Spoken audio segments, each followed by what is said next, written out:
I think we're going to go ahead and get started.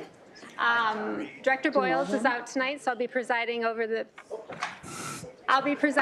meeting. Can you hear me? Is that better? No. You gotta speak into your mic. Where is it? It's right in front of you.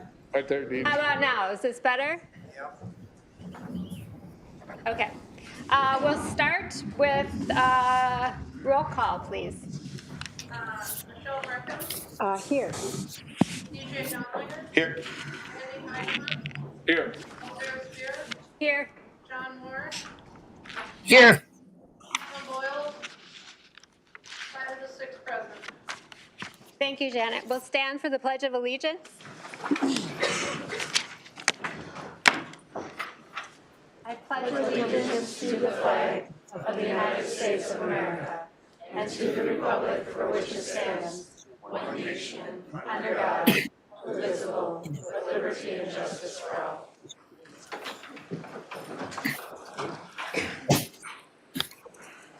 All right, first order of business is we'll approve the agenda as amended. I think there were a couple additions to our celebrations up front. So I'll entertain a motion for that. So move. I'll second. A motion by Director Heidemann, a second by Director Brecken. We'll do a roll call vote for approval or non-approval. Michelle Markham, Yes. DJ Donlinger, Yes. Randy Heidemann, Yes. Sarah Spear, Yes. John Moore, Yes. Kevin Boyles, all present in favor. Thanks, Janet. We have a whole slew of fantastic celebrations for tonight, so we're going to take some time to talk through those because these are all worth celebrating. So we're going to maybe go around the table. Director Heidemann, maybe we'll start with you and work our way down here. And Director Ward, you'll go after Superintendent Hahn, if that works for you. Perfect. You've got an agenda in front of you. Yep. Wonderful. Well, you're going to have to skip me. Congratulations to Brainerd High School freshman Paul Sandberg, who recently was selected by audition to perform with the mid-level all-state orchestra. This assembly is made up of the top 7th through 9th grade orchestra students from districts throughout Minnesota. They performed February 18th at the Minnesota Music Educators Association Midwinter Clinic at the Minneapolis Convention Center. Thank you. Go ahead. Sure. And congratulations to the Warrior Nordic boys ski team for taking 4th place at the MSHSL state tournament and the Warrior Nordic girls ski team for placing 11th. Congratulations on your great season. And congratulations to the Warrior Nordic ski teams for both receiving the All-State Gold Team Award. This is in recognition of the team having a GPA average of 3.75 or above. Congratulations to Warrior Nordic skier Callie Robertson for receiving all-state academic recognition. Congratulations to the Warrior dance team for taking 3rd place in the Minnesota State High School League Class AAA High Kick and for taking 5th place in the Class AAA Jazz. Congratulations to Semi Hiltner and Bailey Clausen for being selected to the Class AAA Jazz All-Tournament team, and to Semi Hiltner and Madison Avery for being selected to the Class AAA High Kick All-Tournament team. Congratulations to Warrior alpine skier Kalia Cheney for placing 11th at the Minnesota State High School tournament. And congratulations to the Warrior gymnastics team for finishing in 3rd place at the Section 8AA meet, and congratulations to gymnast Brenna Deason and Josie Harguth for qualifying for Minnesota State High School League state meet. Brenna qualified in vault and finished 11th in the state, and Josie qualified on the beam and finished 33rd in the state. The meet was held at Roy Wilkins Auditorium on February 24th and 27th of 2023. Congratulations to Warrior Gymnastics coach Jessica Larson for being selected as the 8AA Coach of the Year. Okay, and I think I have the longest recognition of the evening. Our boys swimming and diving team was awesome. So congratulations to our Warrior boys swimming and diving team for earning the Section 8 AA team title and qualifying in 6 different events for the Minnesota State High School League meet. Wyatt Gabrielson finished 4th in diving. Mason Keepers finished in 1st place in both the 50 and 100-yard freestyles. Caden Sumption finished 2nd place in the 200 individual medley and in the 100 breaststroke. Parker Tauji finished in 2nd in the 500 freestyle. The 200 medley team of Nathan Kasausi, Mason Keepers, Caden Sumption, and Sam McCauley finished in 2nd place and is advancing to the state meet. Then finishing off the state qualifiers is Nolan Tisi, Mason Keepers, Caden Sumption, and Parker Tauji, with a 2nd place finish in the 200 freestyle relay. The state meet was held March 2nd through the 4th at the Freeman Aquatic Center, and results from that state meet are Mason Keepers was in the championship final of the 500 and 100 freestyle, finishing 4th in the 50 and 6th in the 100. Parker Tauchi finished 14th in the 500 freestyle, setting a new school record. Wyatt Gabrielson finished 13th in the 1 meter diving, and Caden Sumption finished 11th in the 100 breaststroke. Done. They were really good this year. It was a lot of fun. Congratulations to head swimming coach John Zemke for being named Section 8AA Coach of the Year, along with Dan Skirmer of Buffalo. Congratulations to assistant swimming and diving coach Owen Trout for being named the Section 8 AAA Co-Diving Coach of the Year. Congratulations to assistant swimming coach Carl Schirmer for being named the Section 8AA Assistant Coach of the Year. And congratulations to Warrior wrestlers Easton Dirks, Isaiah Gilson, Shane Carlson, and Eli Wisgrove for winning their respective weight classes in the Section 8 AAA tournament and qualifying for the MSHSL tournament. Congratulations to Isaiah German and Cade Ostrowski for finishing in 2nd place and qualifying for the MSHSL tournament, which was held March 2nd through the 4th at the Xcel Energy Center. And results from the state meet are freshman Easton Dirks finishing 4 and 2, placing in 5th place in the 132s. Sophomore Cade Ostrowski finishing 0 and 1 at 126. Senior Isaiah German finishing 0 and 1 at 138. Senior Isaiah Gilson finishing 1 and 2 at 145, and sophomore Shane Carlson finishing 1 and 2 at 182, and senior Eli Wisgrove finishing 1 and 2 at 220. And congratulations to the BHS Knowledge Bowl teams for finishing in 1st and 4th at the regional competition. They will be moving on to the Minnesota State Tournament being held April 13th and 14th, 2023 at Craigens Resort. And congratulations to our Warrior boys basketball team for winning the Central Lakes Conference Championship. And congratulations to the Warrior Adapted Floor Hockey team, special in my heart, for capturing the Minnesota State High School State Championship. They defeated Dakota United, a big rival of ours, in overtime on Saturday. Congratulations to Amy Aho, Brainerd Speech Language Pathologist, for being appointed by Governor Walz to serve on the Minnesota Professional Licensing and Standards Board.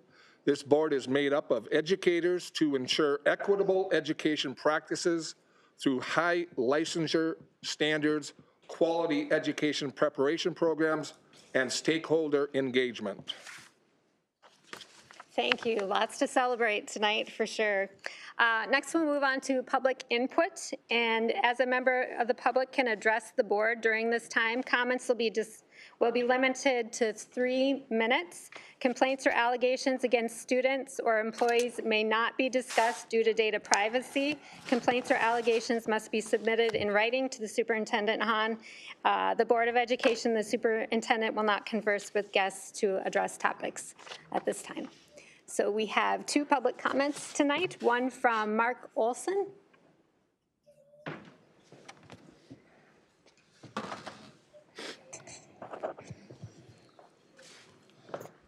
Mark Olson. Lord, open their ears and their eyes to the truth in Jesus' name.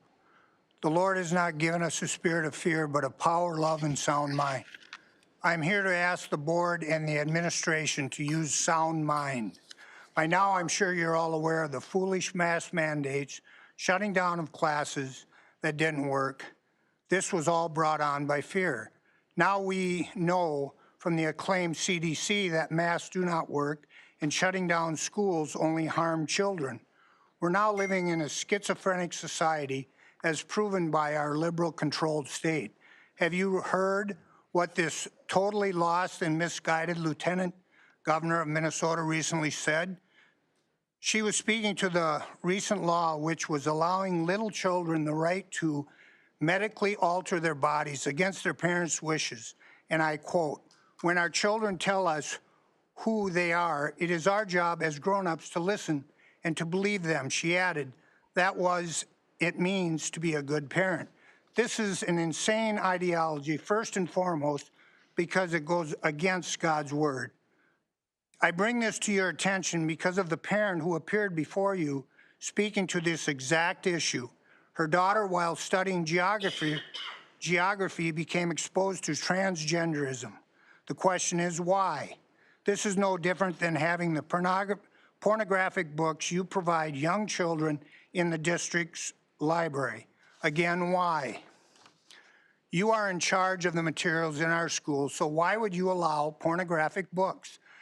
Has the school board checked this out? Does the school board realize that Minnesota, over 50% of the kids cannot read at grade level? School is for educating our kids and students for the future.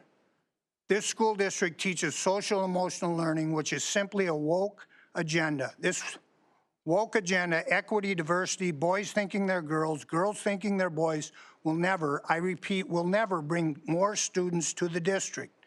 The main mission of the district should be to educate on basic items. Leave your ideology, left-leaning political bias at home. Otherwise, I would suggest you find a new line of work. One more thing. Please read the U.S. Constitution. Nowhere does it say separation of church and state, but many people believe it does. If you're one of those, why would the district seek moral support of local clergy to assist the students and staff during a time of crisis? Finally, there are solutions to all these concerns. All you have to do is read the book. Thank you. Thank you, Mr. Olson. Next up, we have Doug Kern.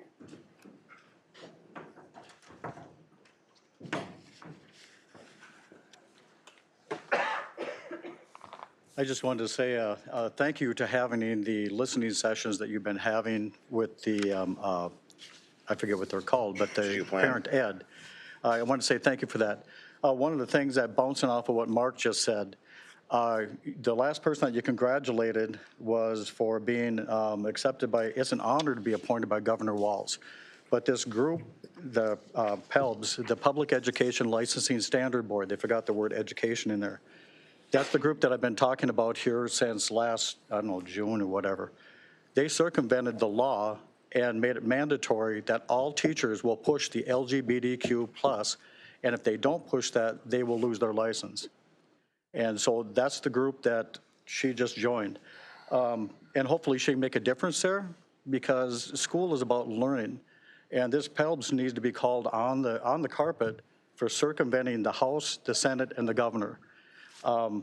That's not their job to make law. And that Judge Mortensen should be called on the carpet too for allowing it. So he's the one who allowed it. Thank you. Thank you, Mr. Kern.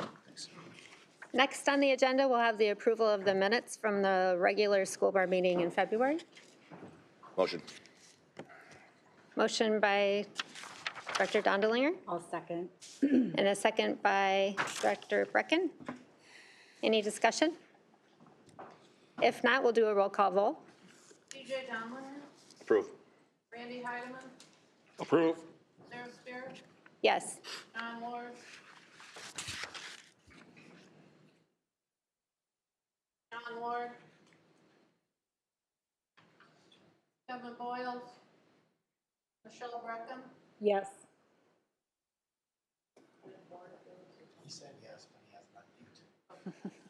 Five of the six. All five present approved. Thank you. All right. I was on mute. Madam Chair, I was on mute. Excuse me. I voted yes. Thank you, Director Ward. Appreciate it. All All right, we'll move on to the consent calendar. Accept a motion to approve. Motion. A motion by Director Dondelinger I'll second. Second. and a second by Director Heidemann. Any discussion? If not, we'll do a roll call vote.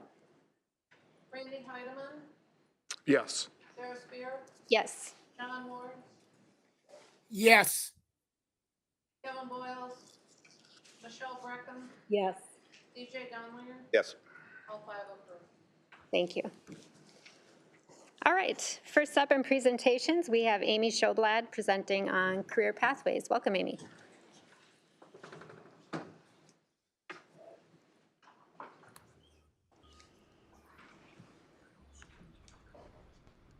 Okay, well, first of all, thank you so much for the opportunity to talk about the Career Pathway Program here at BHS in partnership with Sourcewell. My name is Amy Schoblad, and I am a current Career Pathway Specialist here at BHS. My background prior, or I should back up and say this is my second year here at BHS. Prior to that, my experience was in career advising with Rural Minnesota SEP, and then I've done some work in finance as well as human resources, which I think couples really well with my role here. In my free time, I serve on the Pequot Lakes School Board, so I understand and appreciate all of your hard work, so thank you. Then let's get into what I am going to talk about today. So just going to give you a highlight of the Career Consultant Program. Also talk about the Career Pathway Program, which is one of the components of the Career Consultant Program. I will highlight our new Warrior Career Pathways that I'm really excited to talk to you guys about. And then we'll end with impact data and then questions or comments from the board. So first of all, the Career Consultant Program is offered through Sourcewell, and it is offered to the high schools within Region 5, so the counties of Cass, Crow Wing, Todd, Morrison, and Wadena. There are 16 schools within our region that are participating. BHS is one of them, and there are a total of 6 career pathway specialists. So I'm one of 6, and I'm the fortunate one that gets to be here at Brainerd High School. So really the mission with the Career Consultant Program is to partner with administrators, so all of you, educators, counselors, higher education, and area businesses to build data-driven systems that will support students in building a plan for their unique and exciting chosen future path. So you'll see, excuse me, that partner and support students are highlighted. Other couple things I want to point out is unique and chosen. So we're really following our students' lead in terms of plans after high school. Our vision is really one of equity. Our vision is that all students are equipped with as many tools for success that open as many doors as possible prior to graduation. So how do we do that? We do that through these 9 Career Consultant Program components. So the first is personal learning plans, and that is really related to just ensuring that our high school students have a plan after high school graduation. It's aligned with the world's best workforce. Life-ready learning, that is really aligned with the Minnesota Department of Education's career and college readiness domains of mindset and social awareness, employability skills, transitional skills, and career development. Another component is K through 12 readiness plan. So we really just want to make sure that all students, kindergarten through 12th grade, are getting experiences to learn about different careers. Impact data and metrics, which I'll talk about shortly. Career experiences is a big piece of this program in that ensuring that we are offering opportunities for students to learn about careers within the classroom as well as outside the classroom, connecting them with business through tours, through speakers, through internships. Another aspect is higher education partnerships, so making sure that all of our students who wish to get college credit have that opportunity. And then career pathway refinement and development, and that's really where most of our efforts have been for the last year and a half, and then branding of the career pathways. So let's talk about the progress that we've made at BHS. I'm really excited to tell you about this. So we do have a total of 10 committee members that were formed really to develop these career pathways here at BHS. So some of those members are here in the room. We have our principal, we have some of our staff within curriculum and technology, and then we also have teachers who are within our CTE department, within our core programs and electives as well, to make sure that it's representing, the whole school. We, as the committee, meet every month, and one of the first things that we did after forming the committee was requesting feedback from our community about what we should name our new career pathways. And all of you were involved in that. And so we landed on Warrior Career Pathways, and we have formed 5 of them with a total of 23 endorsements, and I'll talk about that more in a minute. We updated our 23-24 catalog with those career pathways. It was fun to see our work in print, and then data gathering has started. So this is my favorite slide to show all of you. So this really, again, is an illustration of the progress that we've made. So we have 5 career pathways, or 5 warrior career pathways. They are aligned with the Minnesota Department of Education's career fields, and they're color-coded, just as you'd see on the MDE website. So our first career pathway is in ag, food, and natural resources. And we will allow students to graduate with a concentration in either animal science, environmental science, and plant science. Our second warrior career pathway is arts, communications, and information systems. And concentrations within that pathway include game design, performing arts, visual arts, video productions, and world language. Then on our business administration, management, and marketing pathway, we have concentrations that students can take focus classes within business administration, management, or finance, culinary arts, entrepreneurship, marketing, and design. We also have an engineering, manufacturing, and technology pathway, and that includes the concentrations of aviation, CAD and construction, engineering, outdoor power, trades, welding, and woodworking. And then finally, health and human services, and that pathway includes the concentrations for education, health, and law enforcement. So this really visually illustrates like the buffet of options that our students here have at BHS, which I'm really excited about. So what are the requirements for students who complete a warrior career pathway? They include a minimum of 3 concentration-specific courses. So for instance, in the welding pathway, students would take Welding 1, Welding 2, and Welding 3, and with other options. We also want to make sure our students are taking a career career exploration assessment of some kind. So that could be the ASVAB or the ACT. Students will also complete a digital portfolio, which will really illustrate the intentional work that they have done during their high school career. The students will also have career experiences, and that could be a job shadow, that could be an internship, an informational interview, touring a business, having speakers come into the classroom, again, with the whole purpose of educating our students about careers and maybe, exposing them to careers they hadn't thought about before that they could see themselves in. We also will have our students complete an industry recognized certification. We're very excited about that, as that prepares them for the workforce, and then a dual credit course, minimum of 1 college credit course. And within these career pathways, we're also highlighting the core classes that pertain to each pathway.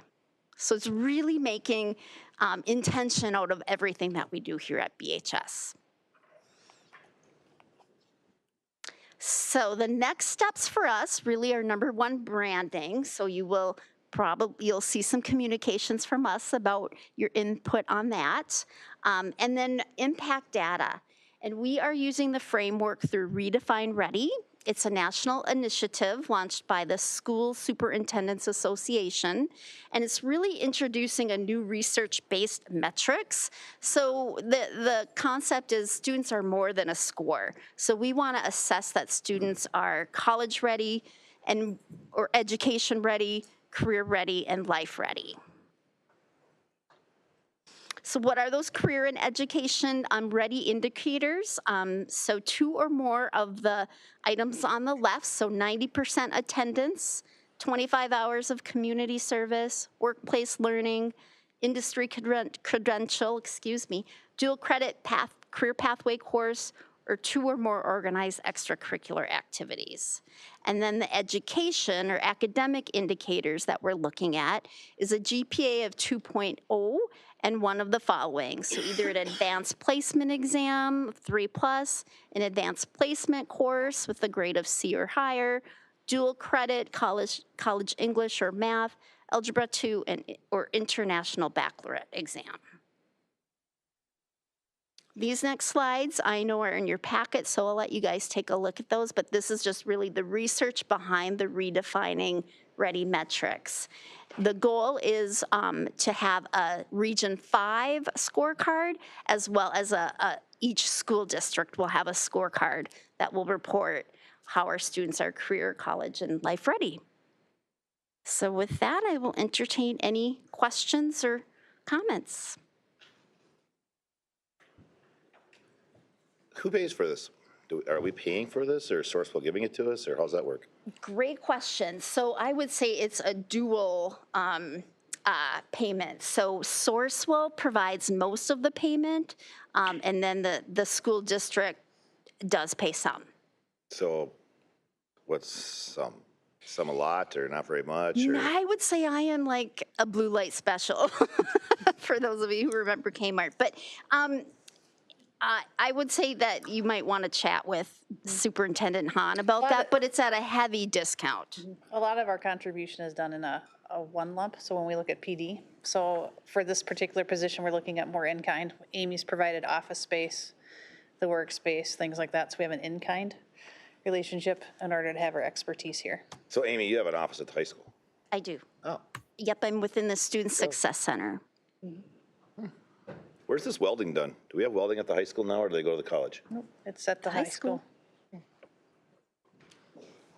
On your committee, are these all people within the school district? Yes. So there's no businessmen or women involved with the committee? Not at the committee school level, but we are going out to the community to ask for their feedback. How many businesses are involved with this? I mean, how many contacts do you have where students can maybe contact an owner of a business and they're looking for a job after school or stuff like this? I would say, BHS has a lot of business contacts. Our staff, our teachers connect with business professionals on a regular basis. We also partner with the Brainerd Lakes Chamber. So I don't know if I have a number for you, but I would say it's growing, especially with the new career pathways. Yeah, because I'm thinking if we're calling this Warrior Career Pathways, yes, I would like to think we want to get our business community more involved than less involved. Absolutely. Okay. Yes, with this new program, we're just getting our ducks in a row as it evolves. And yes, absolutely, business connections are very important. Okay. Yes. Thank you. And it helps us prepare our students for what our local employers need as well. So I know our CT area has advisory councils where they're regularly connecting with business to make sure that our curriculum is aligned with what workforce is looking for. Career and technical education. Yes, thank you for asking that. So are students in this program voluntarily? Mm-hmm. Yes. So they sign up for it, or it's a class basically that they take? We educate them about this opportunity, and then yes, it's voluntary. Okay. Mm-hmm. So they do get some community service opportunities, and they get to volunteer at businesses and that kind of thing. So that's all absolutely coordinated through this program. Yes, and that networking with business professionals is a very important piece. Just again, to make sure that they are getting opportunities to learn about careers and are ready after graduation to do what they want to do. Correct me if I'm wrong, Dr. Hahn, but I think, isn't it state statute that by ninth grade, students must be, we sit down with students and talk to them about their career plans and what they want to do? Yeah, so that's really done with our school counselors, but that's what's nice about having Amy on staff is she really has that career focus. Okay, good. Rather than just, how many courses am I needing for graduation and some of the other issues that our school counselors deal with. And specific to this, so when she talks about Region 5, so for the past 5 years and that readiness, the readiness metrics or the research behind that, there's been an advisory group of superintendents and directors of teaching and learning and educational staff that have been meeting and really looking into that research. I've been one of those advisory members and really looking at what is our report card. So when you look at career ready and you look at college ready, so we know what research says, but how does that research apply to what's available in our 5-county area? So there's been lots of input and there's been working with local chambers to get that input. And it builds on, we've had Bridges Academies. So again, this is just that expansion of what's needed. Madam Chair. Yes, go ahead, Director Royd. Thank you. Amy, thank you for the very informative and exciting presentation, what you have provided for in career and technical. I just want to add that, my last teaching assignment was a class called service learning that I set up for the district. And we, to Director Heidemann and others' points, when we had service learning, we had over 400 local businesses, community agencies, schools, churches, you name it, private businesses that our kids in service learning were able to go to Monday through Thursday and have a hands-on educational approach, taking their skills they've academically acquired and applying them to real life situations. So Amy, as you go forward, and then that has no longer existed because it was the most expensive part of that whole service learning program was the transportation we provided for our students to and from the sites that they were volunteering at. But I still hear from many of my former students that was one of the most one of the classes that they gained the most from in providing life skills, personal skills, social skills, job skills, you name it. So as you go forward, Amy, with the plan, I would encourage you to look at trying to provide more time with hands-on as volunteers within the community, because priceless for kids to gain those kind of skills and experiences. As we know, matter of fact, I hope that someday we in education make even the senior year more of a hands-on approach rather than and using our skills that the kids have learned through the 13 years of education to enhance their educational opportunities and their future opportunities. So my point is, try to include as much hands-on as you can going forward. Thank you. I absolutely agree, Director Ord. Thank you. Amy, how many kids are involved in this program? Well, being it's a new program. Is this the first year? Yes, so actually it'll start next year. So So we it are hasn't started yet. sunsetting the Bridges Career Academies, and we generally have about 80 students complete them, and currently have 11 academies, and we're moving to 23 endorsements within those pathways. So What do the correction, endorsements mean? concentrations. It's an area of concentration. So for instance, You've got 5 right now, you're trying to get to 23. Yes, yep. So we are definitely, We have we'll 11 see. bridges, right? So we're going from 11 to 23. Yes, But there's going to be 5 pathways, so. just a category for the concentration. So like for instance, Sounds like our education to me. It's like, let's make it confusing. Yeah. So it should be kind of simple, well, we I would like our think. terms, right? Yes. What is a dual credit course? Is that an AP course? Yes, it could be a course that offers college credit along with high school credit. And so the it could be importance of AP. that to be a young welder or is, tell me. Number one, it's less student loan debt, right? Because that that class will typically transfer if the Right. college accepts it. Number two, it also, we believe, gives students confidence. If they're getting a college credit in high school, maybe that's just that one extra step that could get them to see themselves in college, if that's something they desire to do. Cool. Good question. Thank you. Yes, thank you. Thank you, Amy. Thanks, Amy. Appreciate it. Thanks. Next up, we have our OPEB actuary report update with Marcy Lord and Jill Erdahl. Did you look this over? Good evening.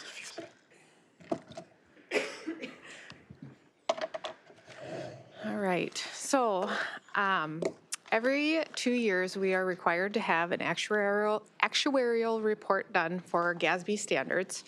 And we consult with Hildy Incorporated. Jill Erdahl is here tonight to go over our results. Similar to the audit, they are a consultant of ours, and then she'll go through the results and can talk about what she sees maybe at other districts if you guys have questions. So it's a really exciting topic. Thanks for having me this evening. I'm Jill Erdahl, and I'm a consulting actuary in the Twin Cities. So I'm at Hildy Incorporated, and now we're a division of USI Consulting Group. So I'll give you the highlights of your results from your most recent valuation. And the terms you'll hear to describe this valuation are for your OPEB benefits or your GASB 75 benefits. So those are the benefits that are housed in your contracts that cover mainly post-retirement medical, dental, and life benefits that you offer to your employees when they retire. So we're not talking about any of your pension benefits this evening that your employees, also get when they retire, but again, other post-employment benefits or OPEBs, which again are mainly post-retirement medical, dental, and life benefits that are housed in all of your contracts. So Marcy has the detailed valuation if you want to see, more detail on the reports, but I'll give you the highlights then tonight, and feel free to jump in and ask me any questions as we go along too. So this is just for people that are retired. Say that It's again. just for retired people. Well, So it has nothing to do with our health insurance costs or any of those benefits of the current people that are working at the school. This is just the retired. Correct, yes. In our valuation, though, we have to look at your actively working population because we project and we have to come up with an accrued liability, for those that are working with you currently, but for their post-employment benefits. So your liability is not for any active benefits that they get while they're actively working, but we do have to include that active working population in our valuation because, again, we need to make projections about who will retire and when and what benefits may they get. I feel better already. Trying to figure this out. I was like, holy cow, what are we looking at? Yes. Yeah, the report is, like she said, it's in the packet. It's a lot more detailed, a lot more numbers. This is kind of the overview. Yeah, so is the page down? There we go. So if you go to slide 4, here's kind of the overview of what you'll find for OPEBs or post-retirement medical, dental, life benefits here at Brainerd Schools. So when you look at post-retirement medical benefits that are offered in your contracts, we think of there's 2 kinds of OPEBs. One results from the state statute on insurance continuation, and we all fondly refer to that as the implicit rate subsidy benefit. So if any public employee in Minnesota, when they retire, if their public employer has a health plan, they have the right to stay on that health plan, medical and dental plan indefinitely if they meet certain eligibility requirements, of course, when they retire. And the kicker is, though, the public entity has to offer them that coverage at the group or blended premium rate. So that's really a deal for that public employee retiree. So we as actuaries figure out how much is that access to that benefit worth and being able to just stay on the plan and pay that group or blended premium rate. And again, we call that the implicit rate subsidy. And then on top of that, we look at, though, how much of that premium might you pay directly for that employee when they retire if they meet certain eligibility requirements again when they retire. So for example, how much of the single premium for medical might you pay and for how long, again, if they meet certain requirements. So again, those are the two kinds of OPEBs that we talk about that are in your report, a direct subsidized benefit and that implicit rate subsidy benefit. And then you've also got some hybrid types of designs for some contract groups that are lump sums that go into an HRA when somebody retires. And we don't value any implicit subsidy after Medicare eligibility because our assumption is that they'll drop off your health plan at that point and go to a Medicare supplement type of plan, which is not your district plan. So you don't have that access benefit anymore at that point. And again, you do pay some direct subsidies for dental and life to certain groups. But again, the bulk of your obligation comes from those post-retirement medical benefits. Jill, Yes. So you kind of answered one of my questions. So we're talking about when someone retires from the district till they become Medicare eligible. Yes, for both that implicit and that direct subsidized benefit. And you do have some direct subsidized benefits for some groups that are grandfathered, let's say, or had to be hired before a certain date that might be paid beyond Medicare eligibility, but right, that most of your obligation ends at Medicare eligibility. Thank you. So on slide 5, in your most recent valuation, the valuation date was July 1, 2022. And that valuation you use then for your financial results for the 22-23 school year.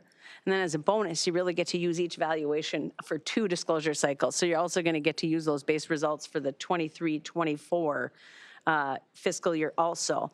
So in this base valuation for 22-23, we looked at 868 active participants from your district, and you currently have 88 retirees on your health plan now too that are getting those subsidized benefits.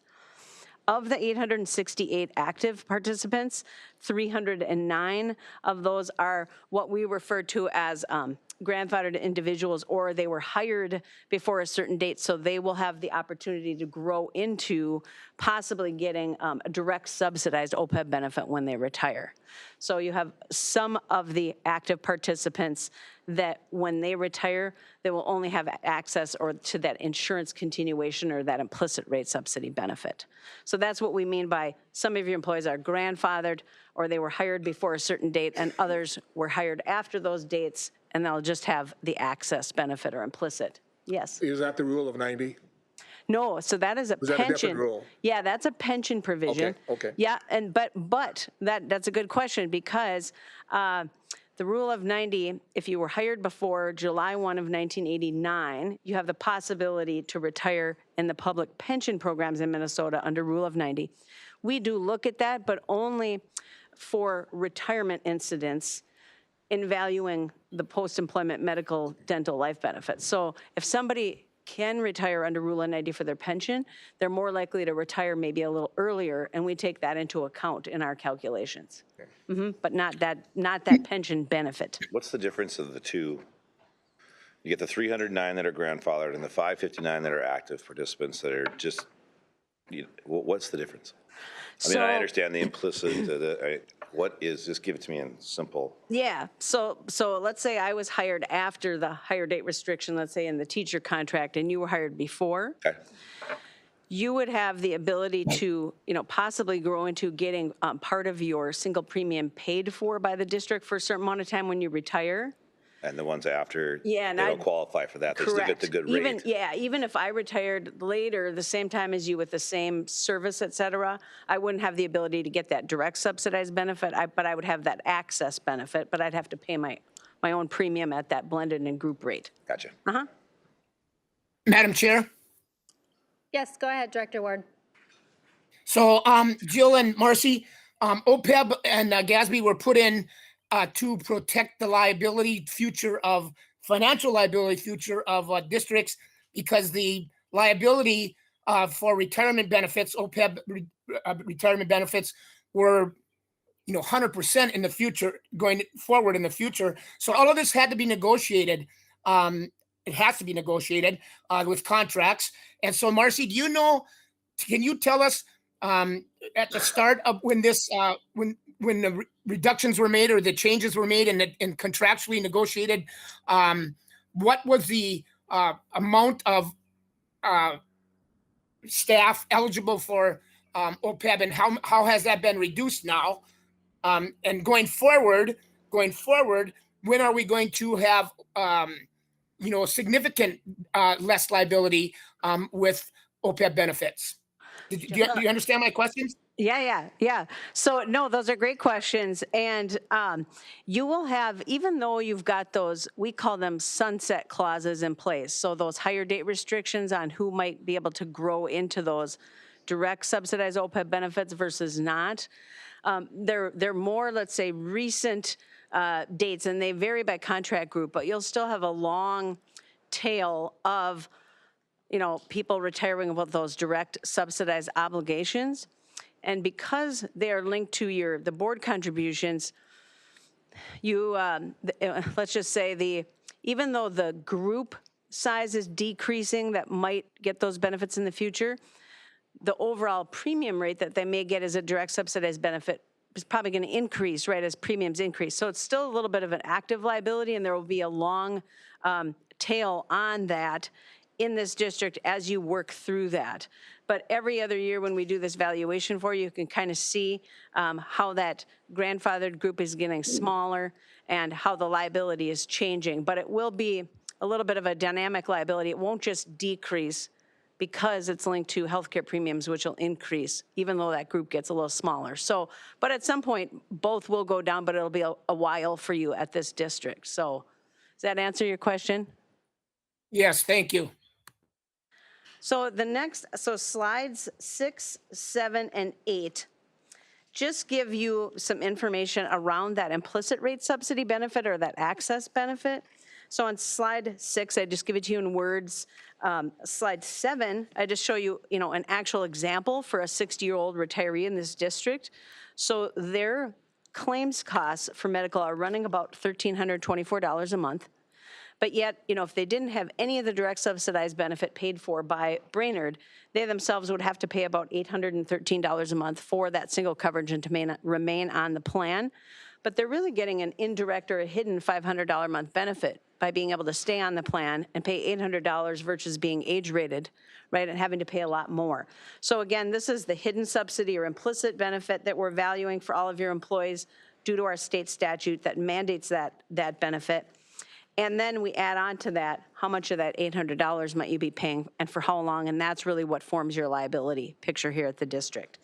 And then the picture of that on slide 8 that we're valuing is the blue box labeled early retiree. So again, it's the difference between claims and what the retirees are paying in premiums. So it's that blue early retiree box area that we're really valuing in liability for you.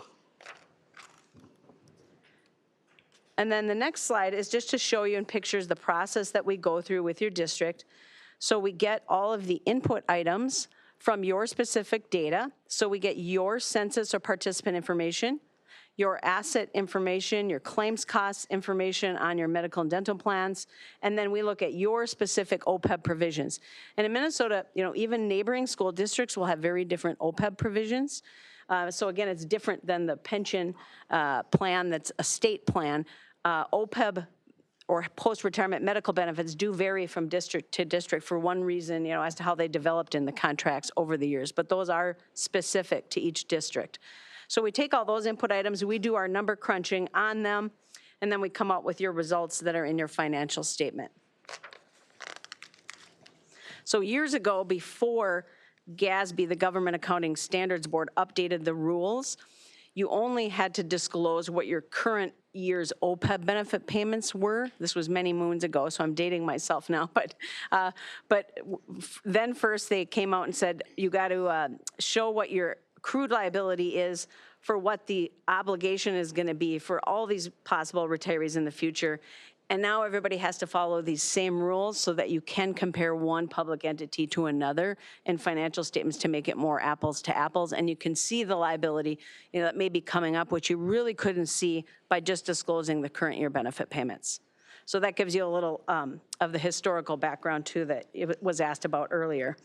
So the highlights on your results for this valuation are the second bullet is the most important number is that actuarial accrued liability.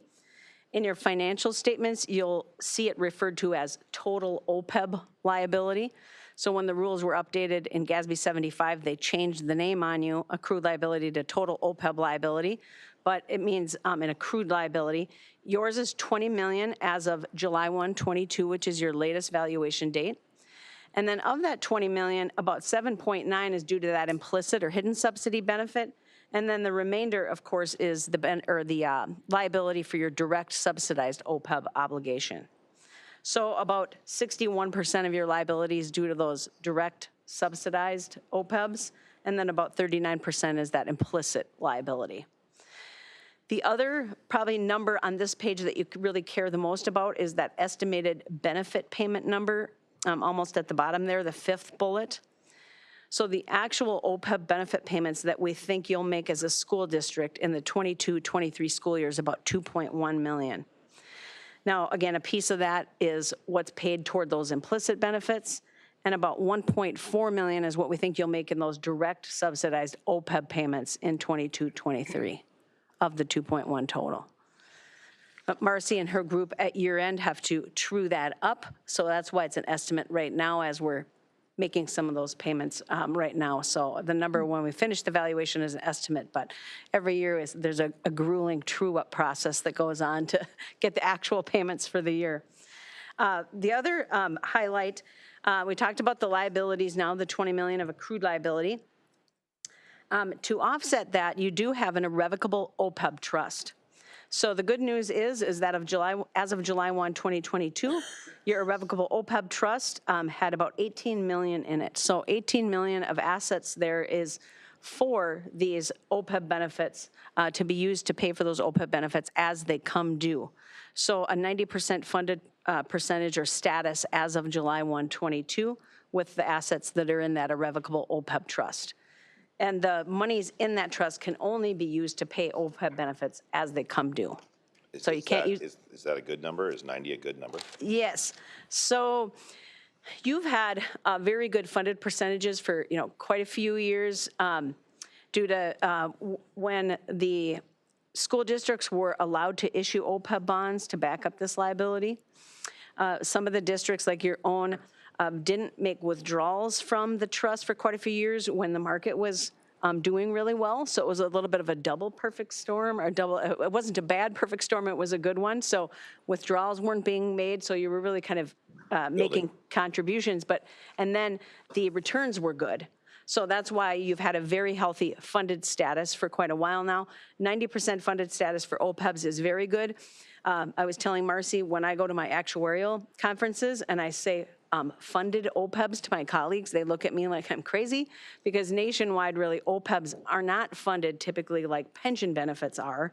But here in Minnesota, there was about that 1.5 year window where you could issue OPEB bonds to back up the liabilities, and that's why we have more funded OPEBs here in Minnesota. And the benefit of that is that the monies in that OPEB trust can be invested in asset classes that your general fund cannot be.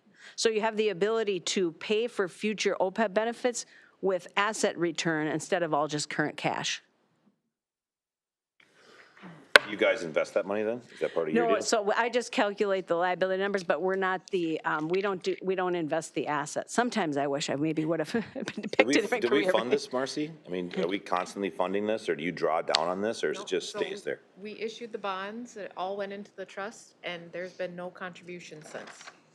So what are the bonds earning? But you have been withdrawing benefit payments, though. We've been withdrawing, Yes. but we do not make any contributions towards it. So we're invested pretty conservatively. Yeah, we've done very well, like Jill. Yeah, I think you're, are you 60-40 right now? So you have some investments in equities and fixed income. Okay. And I could give you the breakout. Yeah, I will too. So this number grows every year. So. Oh, they're going to between spend the- $2 million of it. Yes. Assuming we earn more than we spend, we're going to grow the fund. Well, except for this last year. Okay. Yeah, this last year wasn't great. Yeah. So you're about 55% in equity, private equity, 30% domestic equity, fixed income, real estate, and cash about 15%. Okay. And that's a good lead into the next slide. you have to follow the GASB 75 disclosure rules, for disclosing these liabilities in your financial statements. But how you choose to pay for these benefits as they come due and how you choose to fund for them is your decision as a district. So there's no rules around that you have to follow. But GASB does recommend that you do have a written funding policy, just saying, how will you, pre-fund or not for these benefits? What is that? Even though they want it written, that doesn't mean that it can't be changed. It can be changed, but it's good to have a written funding policy around your OPEB strategy.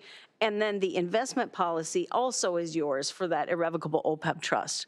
So districts across the state vary widely as to, a lot of them have a equity fixed income mix.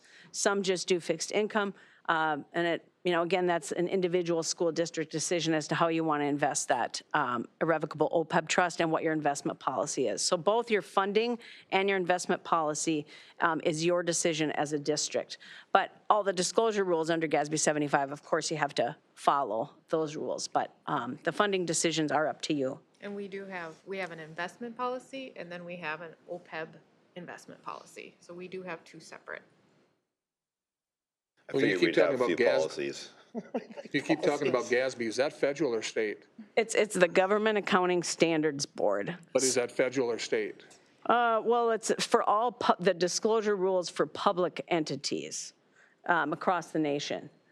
So if you work, it's federal law then? What was that? It's not governed really by a law, federal it's government? just disclosure rules and guidelines. Okay. But if you, most likely you have a statement that because you've probably, issued debt, you have a covenant probably that says as a district, you'll follow all Government Accounting Standards Board, rules. That's where they come in.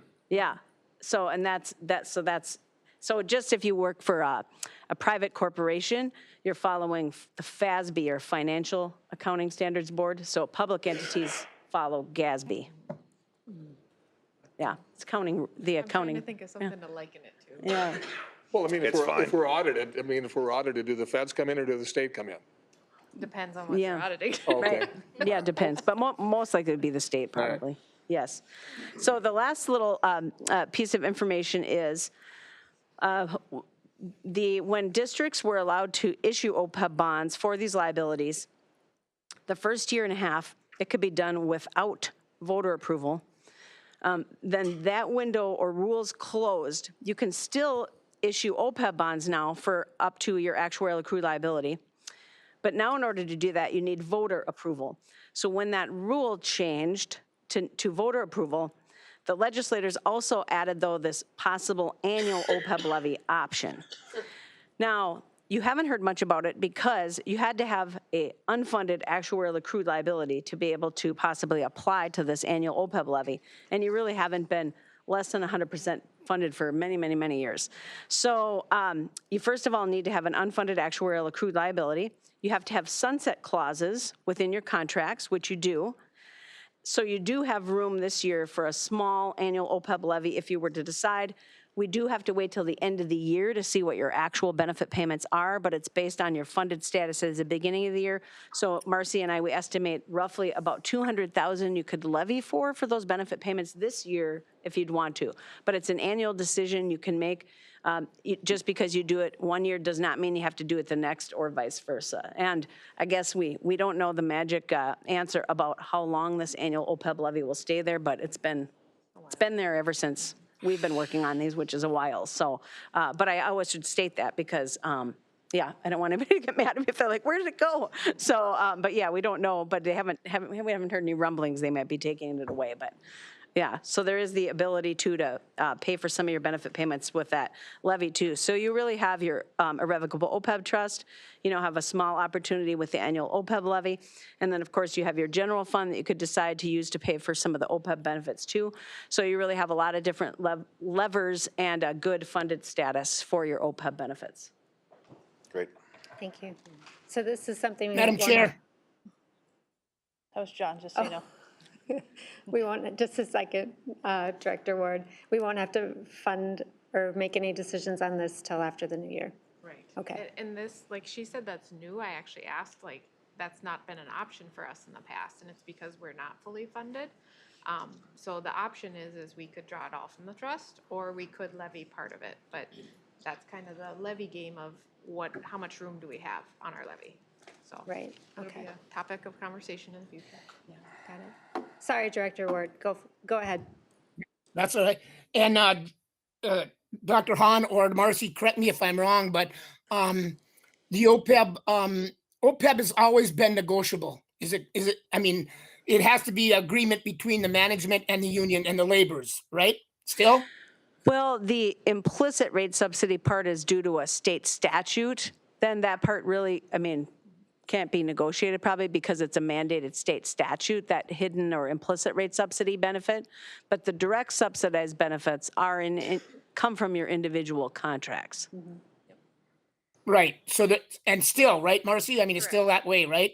Correct. Okay.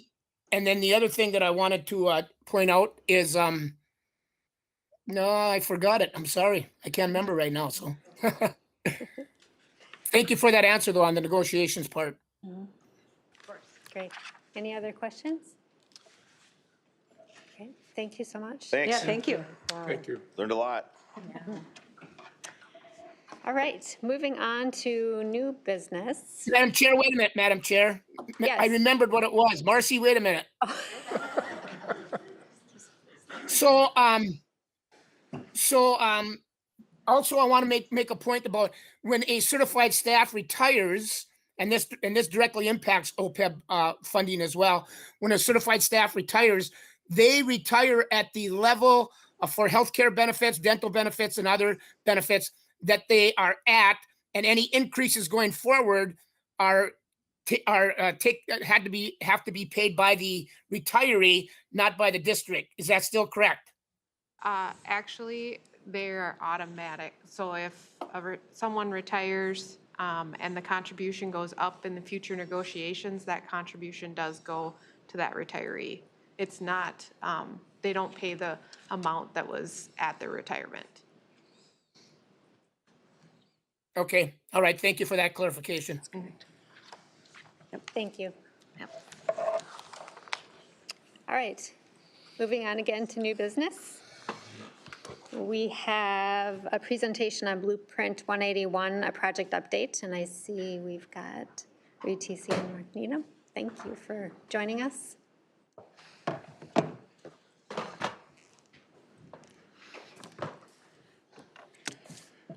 And we did get an opportunity to tour today, and it's looking fantastic. We did, yes. Good evening, Mark Needham with ICS, project manager overseeing the Washington Educational Services Building remodel. And like Director Spear said, we got an opportunity to go out and see the progress of the project today and see kind of how things are taking shape from the design.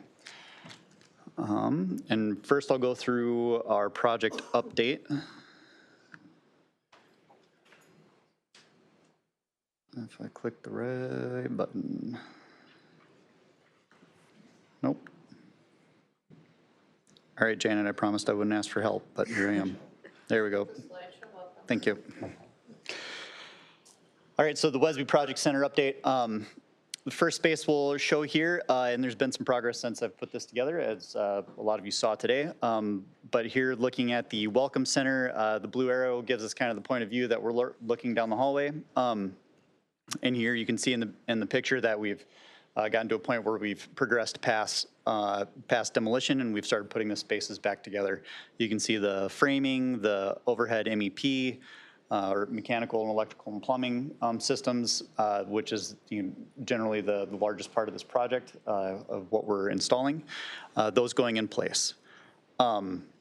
And kind of the intent here is to provide new safe and secure entrance to the space and then give better access to students enrolling in the district. Any questions on the Welcome Center? Okay, the next space we'll look at here, the boardroom. So just kind of a quick update here. Again, this space is getting updated for the mechanical and electrical systems to provide better ventilation and airflow to the space. You also see that we're doing some work on the floors. We're getting some new carpet, or getting prepared to install new carpet and ceilings. And then notably one patch spot that we've all looked at for quite a while and has been noted many times. So getting that cleaned up. Interesting piece here. So the locker infills, we call them. This is where we were able to use the space behind the lockers between the classrooms and the hallway to be able to run all of the mechanical systems, which saved quite a bit of demolition and trying to find or create new routes for them through the building. So utilizing that, you can see here the picture on the left, just to show progression, is before we started construction. The picture in the middle is kind of as we're installing all the mechanical systems, so that's what is going to supply air to the spaces. And then the picture all the way on the right is what it looks like when it's buttoned back up. So things to come are the wooden molding that you can kind of see above the lockers on the picture on the left, and then painting the space and finishing it up. Bathrooms. So another big portion of the project is to update the bathrooms so they are ADA accessible and meet codes as far as spacing and being able to,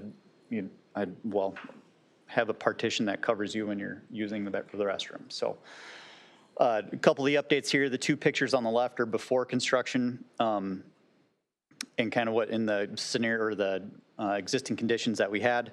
And then on the right is the current state of the bathrooms. They've been demolished to a point where we're ready and have started installing a new tile on the floors.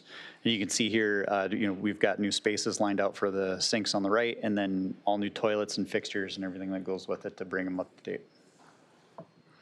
And another note here too, the tile that we're using is to try and mimic what the existing space has, so it kind of stays with the historical nature of the building. And a quick update on third floor.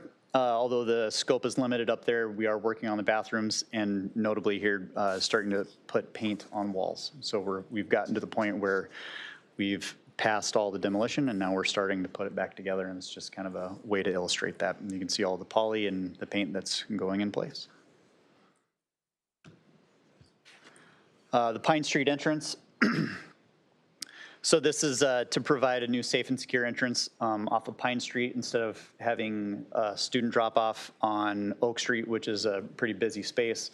Quite a bit going on there. It gets a little bit congested, right? So this is to allow drop off to take place on Pine Street. This space will include, if you can look on the picture on the right, there's going to be a Lula lift or a wheelchair lift that allows for ADA access. So we can get students in through there. It also provides a safe and secure entrance space that will allow us to control access. And as you can see in the picture on the left, we're opening up doors and wrapping up demolition there. And kind of interesting, if you look at the structure above, that's the bottom of the bleachers in the gym. Yeah.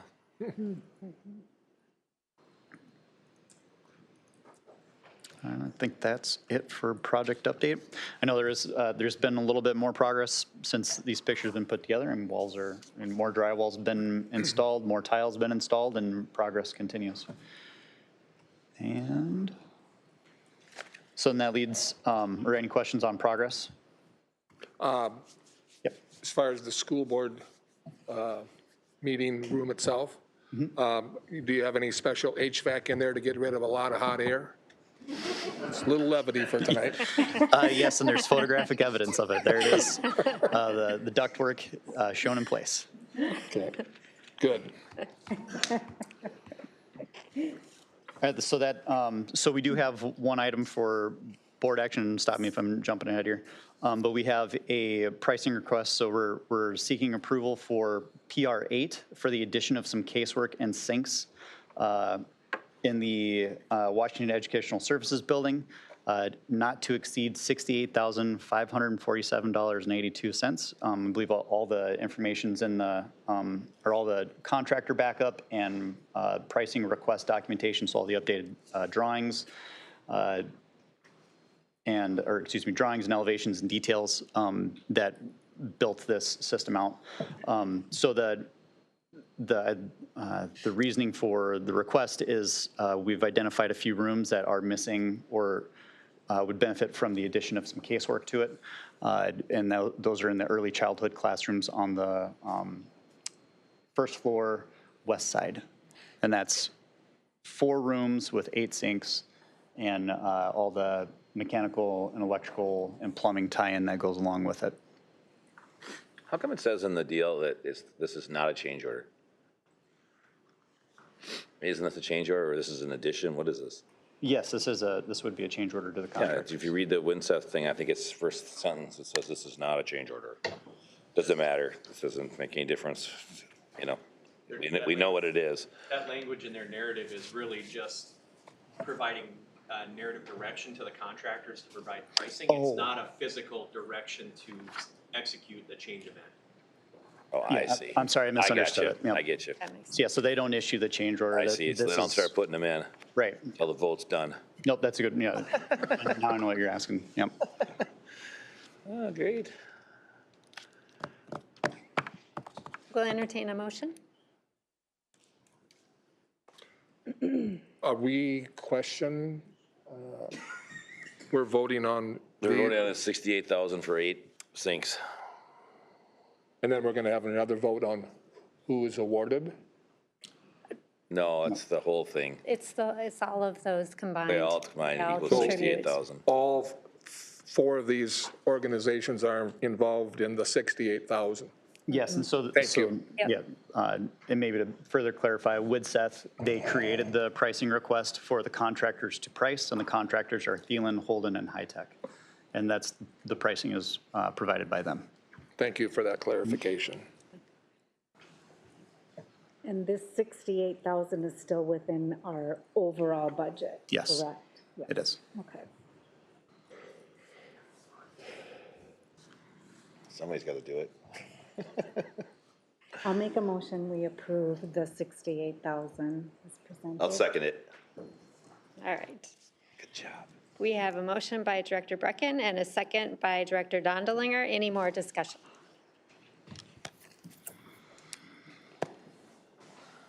If not, we'll do a roll call vote.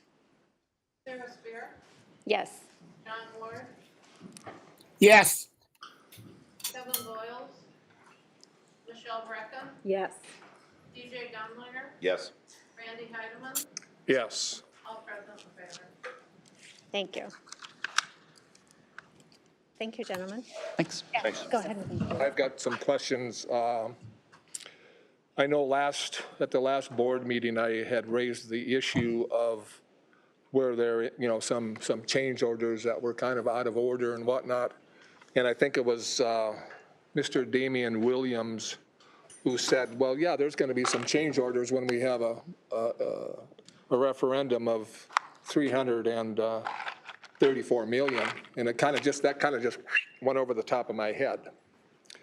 And now in between that meeting and today's meeting, some of the public have gotten a hold of me saying, I thought the issue was for 205 million. And for sake of transparency, and I know Dr. Hahn is all in favor of transparency. She wants it, we want it, et cetera. I don't care what happened with other boards. I'm only concerned about what goes forward. And so we had $29 million extra we could spend.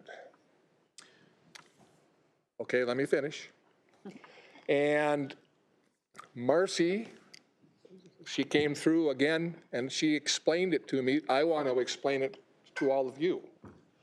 It's like you go out and you're going to buy a house. Let's say your mortgage banker said you can buy a house for $150,000 and the interest rate's going to be at 4%. You're out looking. You get a call from your mortgage banker. They say the interest rate has dropped now to 2%. So now you can go look for a house at $200,000 and it's not going to change your payment, nor is it going to change the length of time that we have to pay on this. So what I wanted to do, because people came up and they were asking me about this, I just wanted to be very transparent. We're not spending, some people said, well, we only approved 205. That's true. But the point is we were able to spend more because we got bond rates a lot lower We got favorable interest rates, and that's why we've got the extra 29 million. Now, one question that I haven't been able to have answered yet, where the public can hear is, what did we spend the $29 million on extra? I mean, I shouldn't use the word extra, but what did we spend Easy the question. 29 million on? And if you could just give a high level, I don't need to know that we, put in. I have 504 line items. Which one do you want to discuss? No, I'm serious, but I'm not. No, I'm I joking, but believe I'm you. not joking. But at a high level, I want to talk about prior to Blueprint 181 going to vote in the community. There were physical needs assessments done on all of our facilities, and I don't have the exact number in front of me here, and that was 7 years ago when we went through that process. But through the conversations, and Marcy maybe can recite some of it, and I know that Lane had it on the top of her head, but there were $330 some million worth of identified needs across the entire school district, right? That was the needs that we identified when we did the physical needs assessment. When we did the listening sessions and the community engagement sessions and all of those things, the appetite for the amount of the needs that we could address was that $205 million mark, right? Your analysis of how we were able to get more funding is mostly correct. Obviously there were donations and contributions made not only from the private sector, but from Sourcewell and a number of other places that contributed additional money that added into the additional 29 million and some change, okay? The interest earnings were higher, our bond sales interest rates were lower. You're correct, there has not been a penny more than what was on that ballot back in 2018, okay? The big ticket items, some of the things that we were able to do, just a few quick bullet points. Over $9 million of construction value was added to Brainerd High School to address the A-wing classrooms. And the A-wing classrooms is our academic wing. So when that project went out to bid, we didn't have academic wing remodeling in there. We added that into the project. That was what the previous board went forward with. We had a very moderate remodel at Washington, the building Mark just gave us the update on. We expanded that because we had some additional health and safety money, which can improve the ventilation, which showed you pictures of. The majority of that project that we added was an increased ventilation and increased comfort there. There was an expansion at South Campus for about $5.2 million from Sourcewell. There was a full-size gym at Baxter Elementary. We added a full-size gym at Garfield Elementary that covered cost overages when we were bidding during COVID. And we had the original estimates of these projects. Mark, you got Lowell on the top of your head. I mean, we estimated Lowell at about an $8 million construction value, came in around 9, right? And we were able to cover all of those rapidly inflating construction costs during COVID and labor shortages and material shortages. We covered all of that with the additional revenues that we had available to us as part of the referendum. So we haven't added a penny more than what was committed to in 2018. Right, and I'd say to the taxpayers. I mean, obviously, we were able to get more project done. And I wasn't trying to infer that. I was just trying to explain. People were asking me, well, holy smoly, that's $29 million more than what we voted on, and trying to explain it. And Marcy did an excellent job of explaining that to me this afternoon, and it makes 100% sense, yeah. Almost every single project, when we go into the design phase and we're sitting down with user groups and we're listening to everybody, we have no predefined idea of what the project's going to be, so we let all that information come in. Then when we look at it and say, what can we afford, there's always a list of things that are left over extra that we weren't able to, to bite off. Right, and that's that difference between that 205 and that over $300 million worth of need. We were able to tackle a bunch of that unidentified need. Okay, thank you, Reed. Yep. Thank you, Marcy. Madam Chair, Yes, Director Ward. wasn't there, Reed, several $1 million to take the hot air out of the boardroom as well? We made sure there's a diffuser above every single chair. Great. Thank you both. Yep. Appreciate it. Thanks. All right, next we have a presentation from the American Indian Parent Advisory Committee.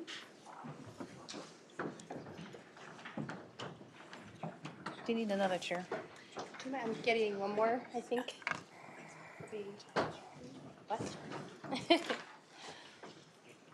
I'll be really brief because I am not the American Indian Parent Advisory Committee, but I am honored to kick it off and introduce the American Indian Parent Advisory Committee, who are here today to share with all of you. I have been honored to be able to sit beside them in their meetings for the past year, and really I'm very grateful for the dedication and the time and the work of the American Indian Parent Advisory Committee, and really their growth mindset towards the district and making recommendations and ensuring that all of our students are able to do better, and that we're moving forward as a district. So I will turn it over to these lovely people standing behind me and let them speak and share more about their recommendations for the district. Thank you. I don't know if we can change this so that we can actually see Director Ward. I think it puts them up there, but then if you Every have, once in a while? if you have like a presentation, Yeah, we're going to just speak to you, so. if you close that PowerPoint. We'll close this. Well, I don't know, that's still up from the construction thing. That's just your screen. You'll just see the PowerPoint. I Brian see. will get it. I've just probably ruined it. I just start closing things. Looks good. Where's John? Okay. Great. I wanted to be able to see you, so. So Buju, we're going to start off in a way, and we understand that when we start off in this way of first offering our asema, that elevates the conversation, and that we ask for that in a good way to be heard and in partnership support for positive growth in the district. This is the way that we have begun every year for the past 5 years. In that time, this request has extended beyond this boardroom, calling in families to join in this work, families that have enrolled their children because of the positive dialogue in the district, volunteers and state leaders that have provided immense support to the district and the Indigenous students. We have also begun with the things that we are thankful for in the district. The APAC tries to acknowledge our district for the achievement and accomplishments in the building of relationships, community partnerships, and growth. So this year, we'd like to share these 7. Miigwech, that's thank you. We appreciate the inclusion of the APAC in the process of finding our superintendent. The position directly impacts our Native students and families. Miigwech, we appreciate the inclusion of Native students' input in the process. After all, the superintendent is someone they will work with and see regularly.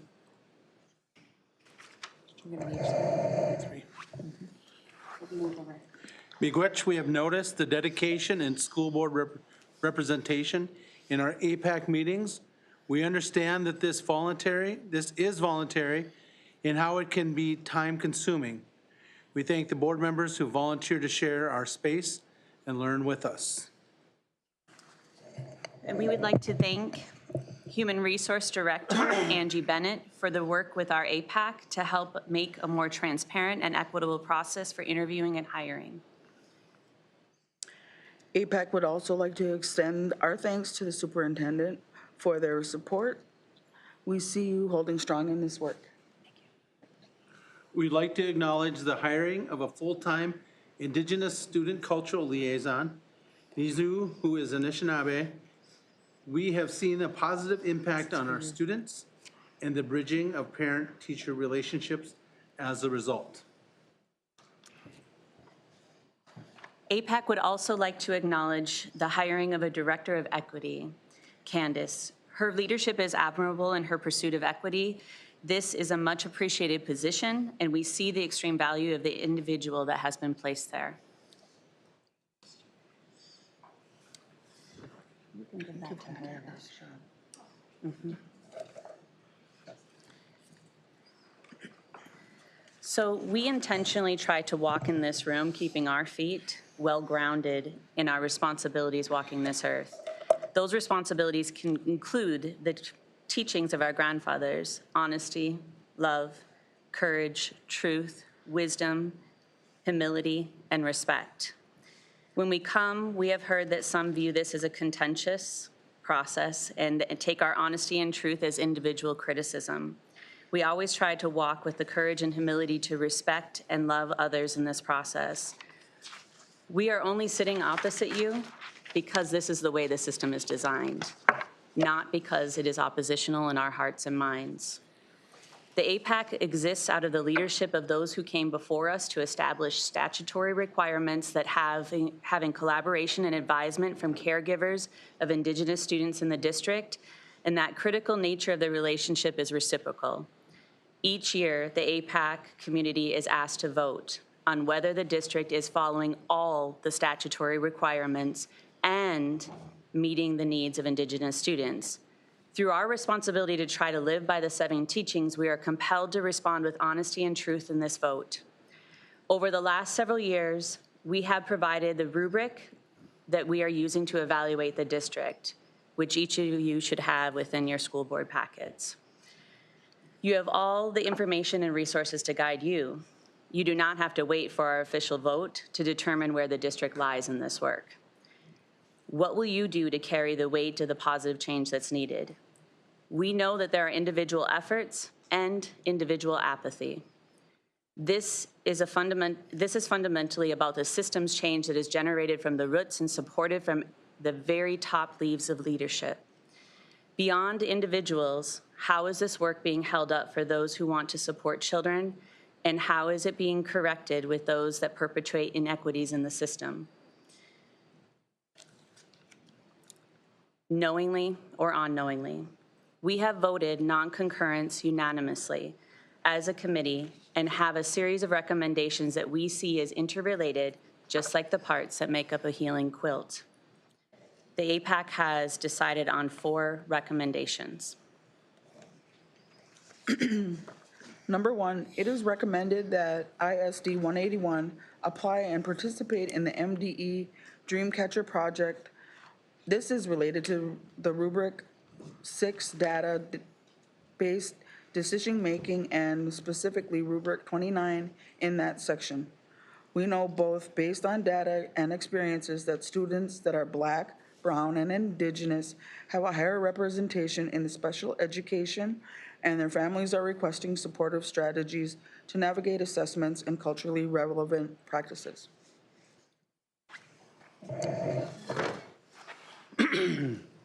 We also have encountered that teachers in the district are also requesting culturally relevant and responsive pedagogy and understandings. Implicit biases that can affect decisions occur unconsciously. Although implicit bias is unintentional, the results can affect our behaviors and attitudes, therefore creating barriers. These barriers can include negative impacts on student growth and development because of further marginalization. These biases can also result in a reduced recruitment, hiring of a diversified workforce, and ultimately difficulties in retaining the diverse workforce or diverse staff. Another outcome of this can be potentially more damaging to cultures who have been widely invisible in the places like our education system. How can an environment adequately welcome individuals into an environment where there is a fundamental lack of understanding for who they are? This recommendation touches on the rubrics of creating a welcoming environment, actively recruiting American Indian staff and teachers, and teacher and district training. Our third recommendation, APAC representation during Indigenous education hiring process. Positions that directly serve populations such as liaisons between populations and the district should have community representation in the hiring process from the community that they intend to serve. This representation should be beyond school-based employees and be solely in the capacity of creating community-based representation. This is important that decisions are made not for the community, but instead are made with the community. We also recommend that the district creates a retention plan that includes culturally relevant practices for a diverse workforce. Again, how can a person feel welcomed in an environment where there is little to no understanding of their individual truths and identifying truths? We see another barrier created by bias and another opportunity to resolve such barriers by creating a welcoming environment, encouraging community involvement through faculty enrichment that has cultural relevance to our Indigenous students and our First Nation employees, important to recruitment and retention. Last year's recommendations actually interrelate with this. So we'd like to call your attention to the rubric 4B, culture, which is number 20, and number 22. We will not be reading all of the rubric recommendations, but some that will help you understand that direction. Number 20 is about tribal leaders, elders, community representation, and parents that are on campus. Full implementation looks like my district, school, or tribe offers planned activity or events, classes, and services, and has worked to create a welcoming environment for informal visits and American Indian community representatives, that could be tribal leaders and elders, and or parents regularly visit campus. And last year's recommendations that would also relate is 3B, educator effectiveness, communication, collaboration, and professional development. With number 12, collaboration with tribes and American Indian community agencies to identify policies and practices impacting American Indian students, performance, and attendance. Full implementation, my district, school, or tribe regularly collaborates with the local American Indian tribes and or American Indian community agencies in a meaningful and timely manner to identify tribal policies or cultural practices that affect American Indian students' school performance, especially attendance. Number 13, staff awareness of policies and practices that impact American Indian student performance and attendance, with full implementation being in my district, school, or tribe, nearly all staff are aware of tribal policies or cultural practices that affect American Indian students' school performance, especially attendance, through systemic communication efforts, including new teacher onboarding processes.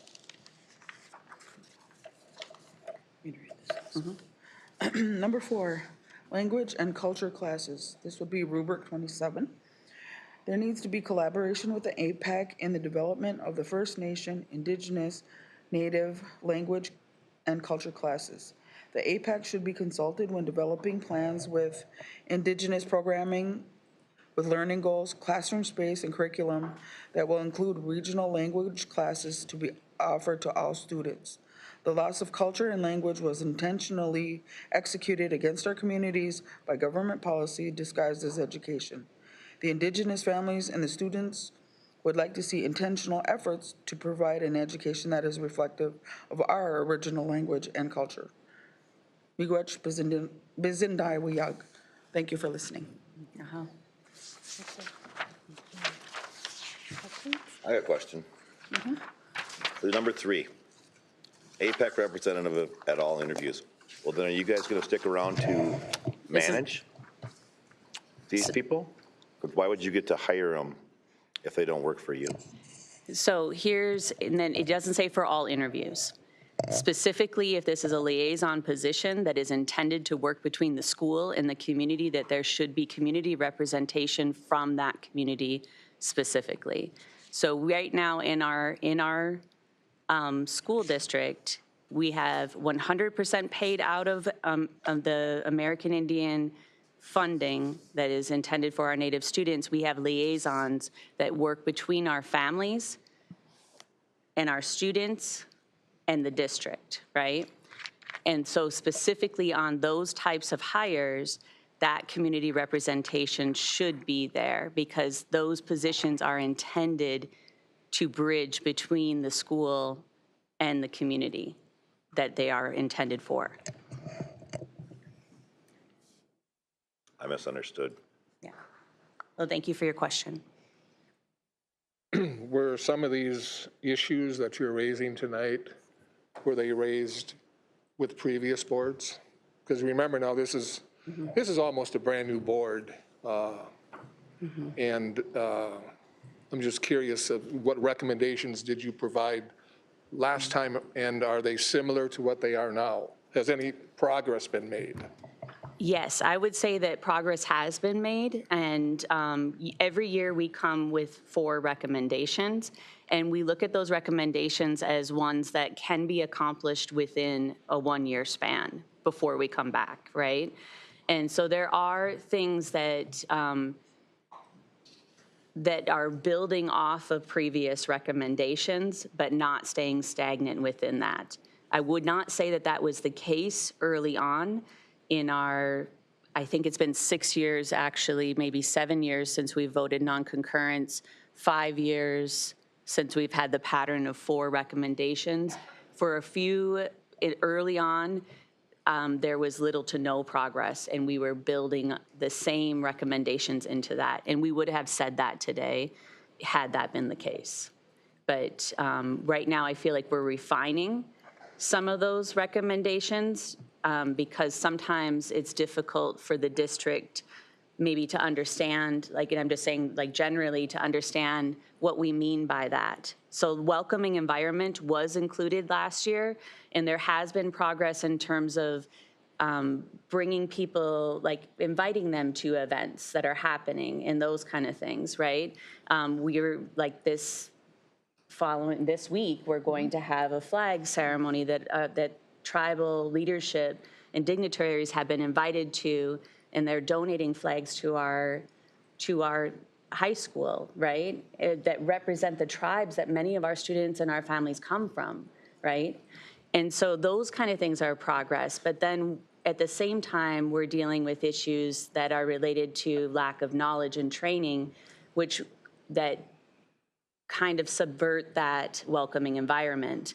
If people don't understand where our students and families are coming from or the practices that they may have, it can create where you don't feel like you belong in an environment.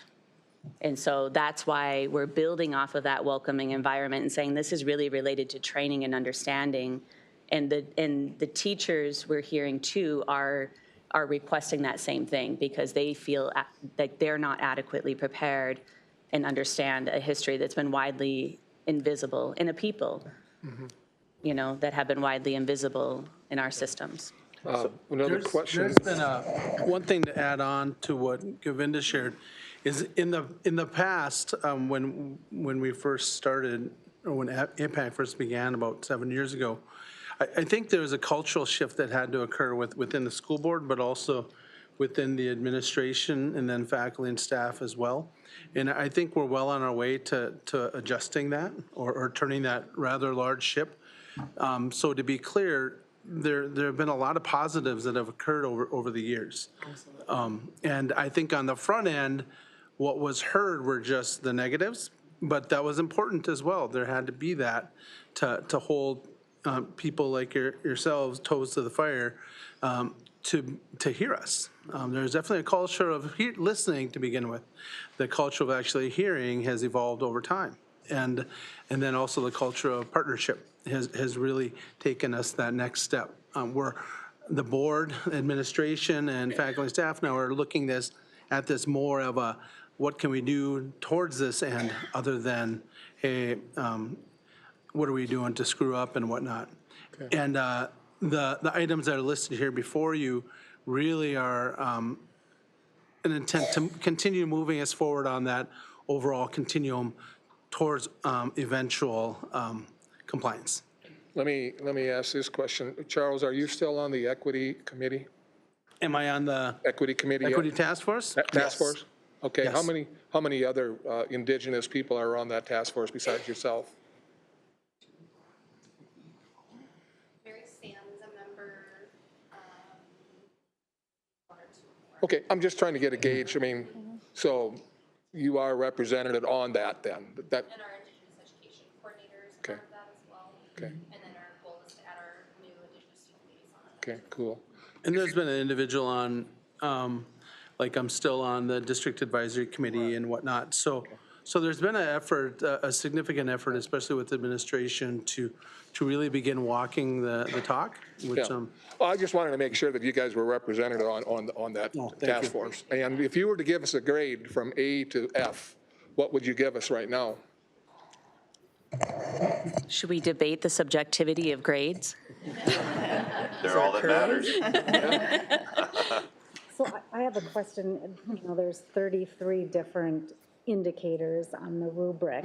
Is there any benefit to the district or the board or leadership to know where we stand based on what your committee has discussed? Yes, that's a great, the first year that we used the rubric, actually, our recommendation, we did it as a parent committee, and then our recommendation was that the school board and the leadership do that same thing, right? And that we come together and discuss, like, even that inconsistency or consistency of understanding between those, right? And so, yes, I think that it's highly beneficial to understand what those statutory requirements are, and then also those best practices that are listed in there, and like that continuum of what that looks like, which I think really helps our conversations for sure. Because that's what we're looking at. So now you're jumping ahead because that's our next steps, right? So we're in a continuous improvement. So they've reviewed and given recommendation. Right. Now, administration board, you're going to come back, we review, and we make the next steps. Okay. So there'll be a response written back so we can continue moving forward. Just what concerns me is that from what I've been told, and straighten me out, Charles or you or whatever, is that every time you guys have voted, the school's flunked. And it's never, is there ever going to be a time, do you think, in the near future? I mean, do you think that the school's getting close?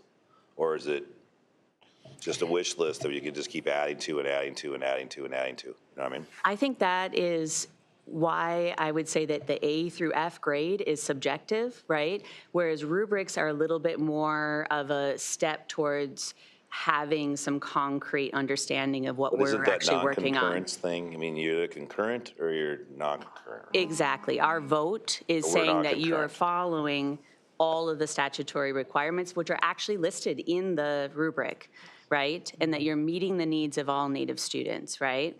And so in that case, the rubric can be a guiding force of that. And that's part of the reason why we started off in the way that you don't actually have to wait for us to tell you this. This isn't like an added laundry list of things that we just like magically pull out of nowhere. This is all interrelated to the statutory requirements that were already in place, right? And so in order to meet all of those, yeah, the district has some progress that they'll have to make, and it's probably not going to happen in 1 year. And I think we've established that in terms of like each time we make these recommendations, our goal is that it continuously moves that needle towards full implementation on that rubric. But you are seeing progress. Yes, because the first time that we did the rubric, we basically were not showing up on any of those indicators, right? And so in the kind of dialogues that we're having, the people that are joining our meetings, the questions, the discussions, the progress that has been made is immense in terms of like, our district was not even disaggregating data to know what was happening with their Native students, let alone any other demographic of students racially, right? And so now we have that, but it took us 3 years of asking for that in order to see the right data. And that makes a ton of difference on knowing what's happening in It's the hard to know district. where you're going if you don't know where you are. Exactly. And so now we're having discussions about what the actual data looks like. And that's why some of our recommendations even reference that in terms of the kinds of things that we would like the district to get involved with. Right. And so this is not something that we're just like sitting around looking for reasons to come here. We are all volunteers. We are not paid by the district. We come here out of our hearts and souls and for our children and the children of the district and the community. One of the Madam things that's important to keep in mind from where I sit as a school board, as administration, faculty, and staff, is it's important to be mindful of the lens that you view this information. It isn't really a black and white, and I think Director Dondlinger, you're catching on to that. It's not a black and white. It's not a finite issue at this point. Again, a continuum. It's a process. On the front end, years ago, the board was more listening at through the lens, or looking at it through the lens of what did we do wrong, and the fact that kind of getting hung up on the non-compliance piece. That's not really the objective here. The objective is more of moving this needle forward in terms of these items, this rubric that's going to benefit Indigenous students, and that's going to benefit them in the long run, which then will benefit the school district as well. So the way I like to look at these type of things is really, I remember back when I was younger, that you'd see all these little drawings and paintings that when you look at it straight on, you can't see the picture, but you kind of have to cross your eyes to see what the actual photo is, or the picture within the picture. And it's important for everybody to be looking at it, again, through a different lens. And sometimes it's a bit uncomfortable. As a school board member, it definitely is, because you're hearing things that maybe you're not, that we don't deem you as something you're working well at today.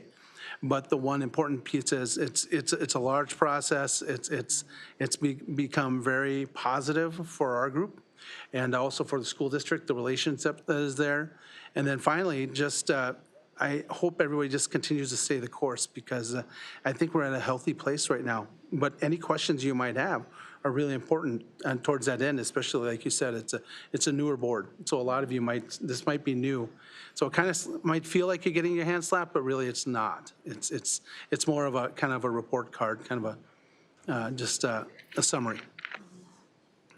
Director Ward, you had a comment. Thank you, Madam Chair. Yeah, thank you, Madam Chair. And thank you, APAC folks, for educating us tonight, because it's not A through F kind of thing, or we flunked or whatever. And Charles said it well. The more we learn about each other, no matter who we are, the better off our whole society is. And so you educated us tonight. There's some things that we can all do better. We've made progress, and no matter who and what you are, we need to learn from each other and respect each other and grow from that. And so thank you for your input and feedback tonight, and keep it up. Thank you. I just wanted to say one thing. I mean, each of the 7 miigwetches, thank you. 4, 5, 6, 7 years ago, I would have never came in this room. I would have came in with chips on both shoulders and just waiting to fight. And I see that this is more of a welcoming environment. I heard on the radio today of like a bunch of awards that Brainerd School District has gotten from the state. And for the first time since my kids started school here, I was proud of that. So in knowing that you're open to hearing us and working alongside of us to work towards some of the compliance or concurrence issues, I'm actually hopeful, and I will keep moving, sharing my experience. I was kind of uneasy coming here tonight, but I think that this is a step forward, and I'm excited to see where this leads. One thing to keep in mind is, and this was shared earlier in one of the positives, but for the community as well as the board, the important piece is with APAC, it isn't just us 4 handsome people sitting here that are on the board. It's also, there's 2 board members that are part of this APAC process as well. So now members from your board are actually at these meetings as well. So it's a very active, very real process that you all would have access to, and 2 of your representatives are part of this. So we're not something that's just completely out of left field. This is a legitimate process that we've been working through. And that's what's made the process so nice, as well as by having 2 board members be a part of this effort. And there's more families than us, too. And really, the goal is hopefully to be compliant, because as a parent, an Indigenous parent, we have other things we'd like to work on in terms of meeting the academic needs of our children than having to come back here, and discuss and educate. We will, that's important. Education is key. But the goal is for all of us, yourselves included, is to eventually move beyond this, and we're all compliant and meeting the academic needs of our Indigenous students, and finding other things to work on to continue to benefit those students. Thank you. So our work tonight as a board is to acknowledge the documentation and the report, and then we have, I believe it's 60 days to think this over and work through it and have a response for the group. So, thank you. And will you describe what this is for us real quick? So this is a traditional offering, and these can actually be put either outside, or we can collect them from you and bring them out for you later on, or you can choose to hold on to it. I mean, that's up to you as well. But we would like to be able to help you to take care of that. But just for this conversation, anytime that we come, anytime we go to our elders, if we are going to have a conversation that is of deep importance, we try to offer this ASEMA first and foremost. And that brings the conversation to the level that we need to be able to have, so that we're following our own teachings within that. And so we can come and actually collect those, or if you choose to keep it or take it out yourself and put it outside, that's okay too. Usually we do that during the daytime, though. Do you want anything else to? Do they know what a SEMA is? Wait, don't you think they have? Right here, Okay. there's a SEMA. There are four sacred herbs and plant medicines that we use. Good thing you wore that shirt. Yeah, right? Cedar is one, tobacco is one, sweetgrass is one, and sage is another one. And the tobacco we use, we burn these medicines, we bundle them. Some of our children and our people will carry a medicine pouch just to keep those herbs close to us, where we don't have to always burn them, we don't always have to take them outside, we can keep a prayer with us. So that's where we started, with a gift of tobacco for your use, for your prayers, for your health, and good coming together in a good way. All right, so we will entertain a motion. What do we? So moved. For this motion that Madam John gave us a motion. Director Ward just. Thank you, John. We have a motion by Director Ward Second. and a second We're just voting. by that Director we- Dondelinger. Gotcha. Any further discussion? If not, we'll do a roll call vote. John Ward, Yes. Evan Boyles, Michelle Brecken, Yes. TJ Downinger, Yes. Randy Heidemann, Yes. Sarah Spear, Yes. all five in favor. Thank you. Thank you. Language. Thank you. Thanks. Mine popped open. Yeah.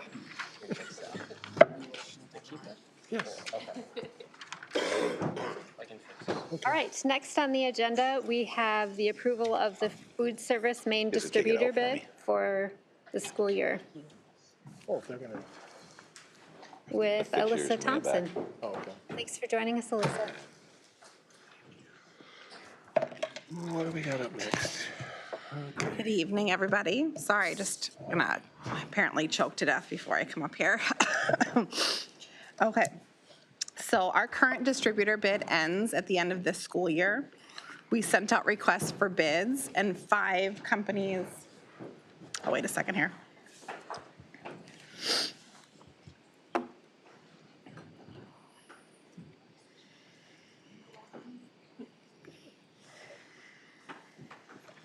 Alyssa, would you like some water? Some Mountain Dew. A cocktail?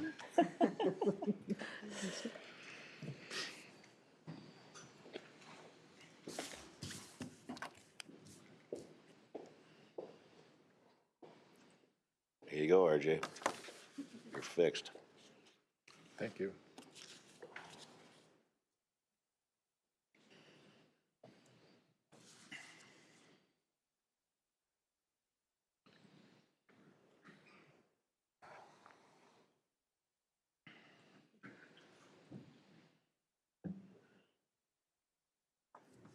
Thank you. Thank you. Okay. Our current food service bid or contract ends at the end of this school year. We're currently with Upper Lakes. We have been with them since 2013. We sent out requests for bids in January and 5 companies returned bids. Our main distributor contract includes school formulated products. This bid is for grocery items. Our contract does include transportation of commodity goods from the state warehouse to ours as well. It does not include milk, paper, chemicals, bread, produce, small equipment. Those items are bid and held by separate companies. In the bid, we sent out a small market basket. This included roughly 60 items, and we asked for fixed fee pricing, regular case pricing, and an extended price. The extended price is the total per line item times the yearly estimated usage. We used a 200-point scoring rubric to score each bid submitted. I have included both of the analysis and the recap in your board agenda with the scoring results. The scoring guide included price, service, operations, customer service, school-related experience, computer capabilities, and references.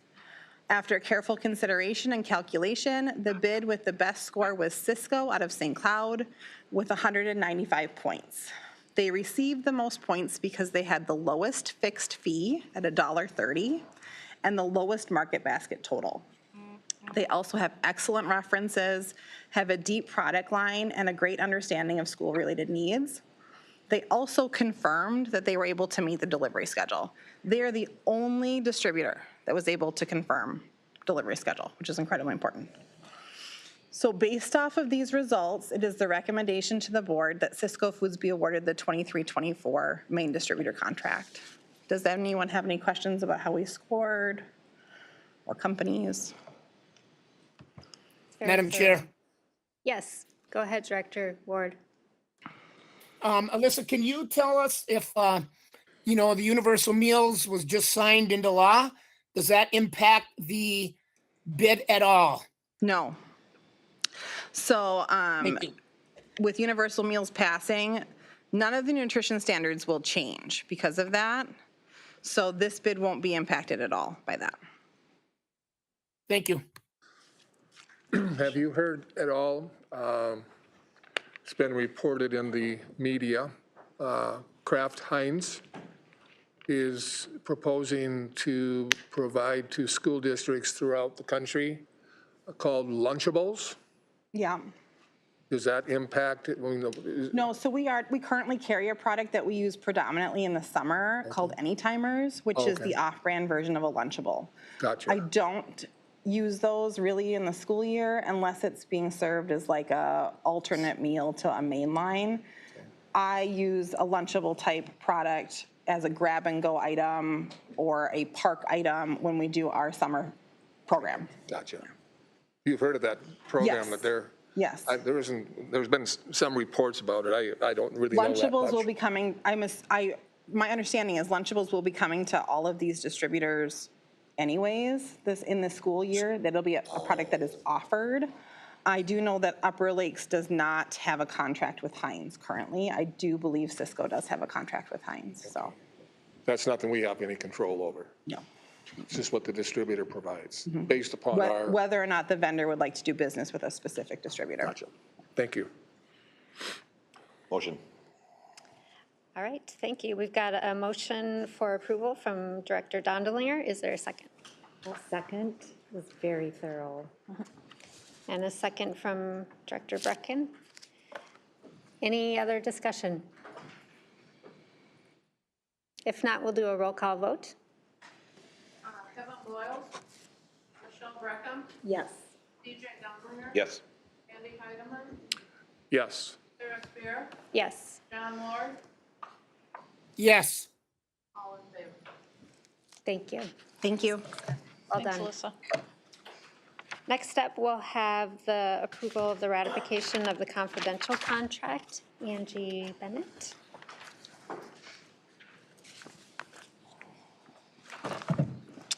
Good evening. Good evening. I have a very irritating scratch in my throat, so I'm going to try not to cough through this. So I'm going to try to keep it short so I don't make a fool of myself. So you should have received a copy of the Education Minnesota Brainerd Confidential Unit contract that is up for approval tonight. And I just wanted to see if there were any questions. This contract has been completely revamped. It took some time, but we were able to meet agreement and wanted to bring that forth to you for review and approval. So I'm happy to answer any questions that you might have.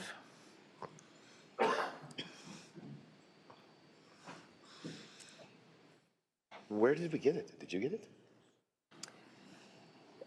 In a link, You read this? I read the narration from Heidi? Dr. Hahn. That And was then been sent Angie's out. update, yeah, she updated and sent the red line through, so any changes that happened, you have that updated link that came through. Yeah. I have a copy here if you need. I'm not going to read it now.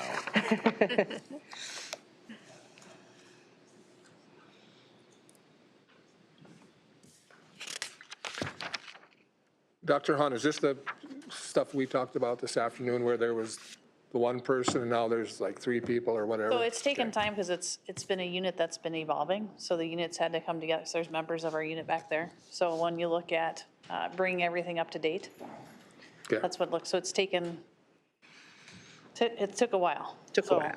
But I think that's, nice thing is when you look at negotiations and language, there was a lot of new language that needed to be put forth. The unit did a great job with that. They worked with their representative. So what's coming before you is that agreed upon.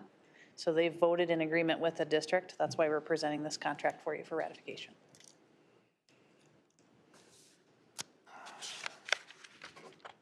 Thank you for your work on this, Angie. Oh, yeah, it was a team effort. Is there a motion? So moved. Thank you, Director Heidemann. Is there a second? I'll second. And a second by Director Brecken. Any further discussion? Any questions? If not, we'll do a roll call vote. Michelle Brecken, Yes. DJ Donlinger, I have to vote no. I haven't seen it. Randy Heidman, Yes. Sarah Spear, Yes. John Ward, Yes. Kevin Boyles, 4 of the 5. Thank you. Thank you. Thanks, Angie. Good luck with the scratchy throat. Good luck with your scratchy throat. I just got done with it. Well, next to the exciting part of the agenda, we get to go through, I think when I counted, I think we have 13 policies. I want to get a miniature horse. Yeah, that is under the service animal. I saw it. That's a statutory definition. I have yet in my 27, now 28 years of education to meet one or to know of a district that has one, but it is in statute. But a lot of those first readings, when you look at the first group under item 5 of those policies, there's no substantial change. So that's why we're just looking. You actually did adopt the service therapy. There was a change in words. It should have said registered adult handler rather than the word staff. Otherwise, the other changes have been based on, there might have been a word changed in a statute or a definition, and that's what's reflective in these first batch of policies. So they can all be approved in one reading. And in your packet, any change of word is highlighted in red, but there's no substantial change to policy. So we are reviewing these because they're up for review, but there's no substantial changes, which means the red lines that are within the policy that you have with you or that you've seen don't change any of the content or the context. Some of them were name changes or rule changes. There's no substantive changes. No. So I'll make a motion, we approve the review of the MSBA policies as presented. Thank you. We've got a motion by Director Brecken Second? and a second by Director Dondelinger. Any discussion? If not, we'll do a roll call vote. DJ Donlinger, Yes. Randy Heidemann, Yes.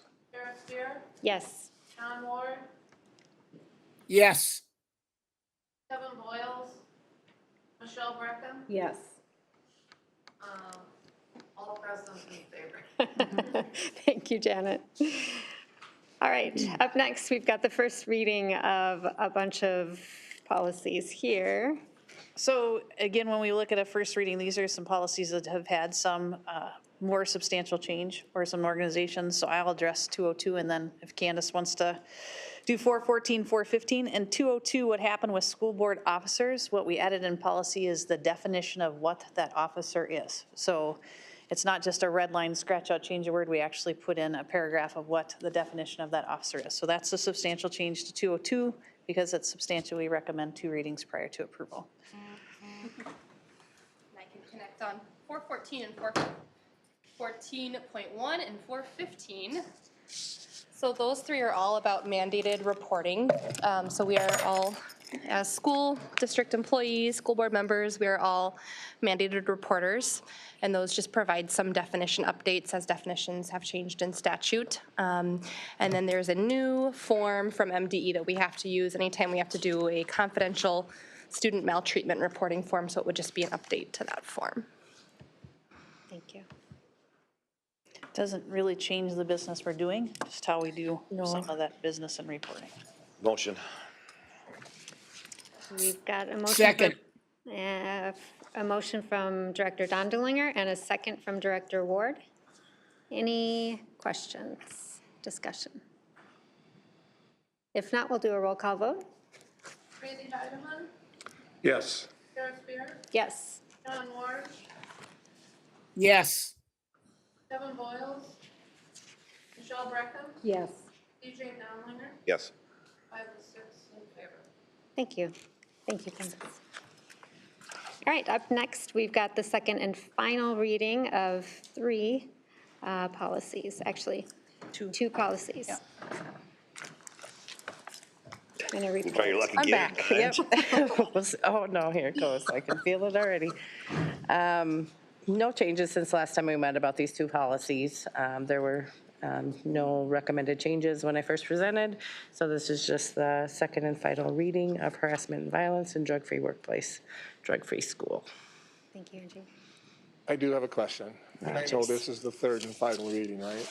Don't ask me, I read it, and now I found sure you something. did, I just have a question on it. Sure. It's paragraph, Which let's policy? see here once, would be the enforcement paragraph. And which policy? I'm sorry, Angie, I'm sorry. It's 418.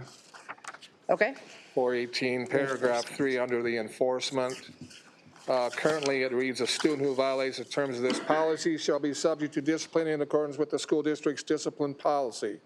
Such discipline may include suspension or expulsion from school. My question relates to what policy is that? The school district's discipline policy, what number is it? And secondly, I'd like to see some language in there that requires parent notification. Okay. So we under can the- look up on the website. I'll give you the of number, school but under discipline policy, there is parent notification. Yeah, so I Discipline will think happen that's with- where it's Okay, I it's just wanna make- redirecting to the policy, which will outline how we handle the Can we discipline. reference then better what that school district discipline policy is by stating that it's policy blah, blah, blah? We could. We also have a cross-reference on the back page to that policy. That's kind any of when we have statutory is related cross-referenced. policies that have Is that what all that something. stuff is? That's what all that stuff is. That's the statute and the. Got a printed copy for you here, right? TJ? I've got this one. You never sent me the other one. I just want to make sure, I mean, I guess my caution would be, because we do reference other policies in policies, is that we would continually kind of have to revamp, because if we made a change to the discipline policy, then we would then again have to revise this policy if there was a change, you know? That's why we include the cross-references. So we include the legal references where we have to abide by them, and then the other policies where there is a excerpt related to this in there. so you think we're pretty well covered? I think we're covered, because in the school discipline policy, it really kind of 506 goes and through. 506.2. It goes through the procedures of what that looks like for student discipline. Okay, do you think the average parent would understand that? Well, personally, I mean, I'm a parent of a kiddo, and I know I don't want to do belabor this, but I just Yeah. thought it was important that parents are also notified that when a child is going to be suspended or expelled, you know, Well, obviously that's there's. an automatic. Yeah. I mean, and that's Okay, kind of the okay. automatic portion of it. It's just stating that if this policy is violated, All that right. those things may occur. Okay. Doesn't even say that Good. it I was just will. testing you. Okay. If you guys feel, I mean, I'm open to, Well, yeah, I mean, if we're going to, I don't want to be changing all these policies because of something that's in the cross-reference. We could spend hours sitting here every night if you want to I know. cross-reference. We That's why I like the legal cross-reference. Have you guys noticed, is drug use up? Does it seem like, does it kind of ebb and flow? I mean, I remember when I was.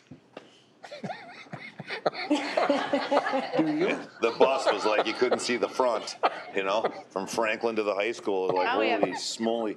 We have But, cameras on every bus, Yeah, and we I have think cameras I throughout mean, the is this building. so- vaping making it harder to catch these people? Are we worried about this fentanyl thing? I mean, is there, I mean, are you noticing any increase in this kind of problems, or is it just kind of business as usual? Looking at our administrators, yeah, Just normal? No, vaping is a Huge. significant problem. Is it? Do we have good policies to, like, do you have the tools you need to get after them? It's difficult given the nature of the products. Most of the products are flavored, and so they don't, like tobacco or marijuana is easier to detect. But in vaping, they come in fruity flavors and mints and fragrances that make it very difficult. So they can't vape it, they should, we don't let them vape anyways, no matter what they're vaping, do you? No.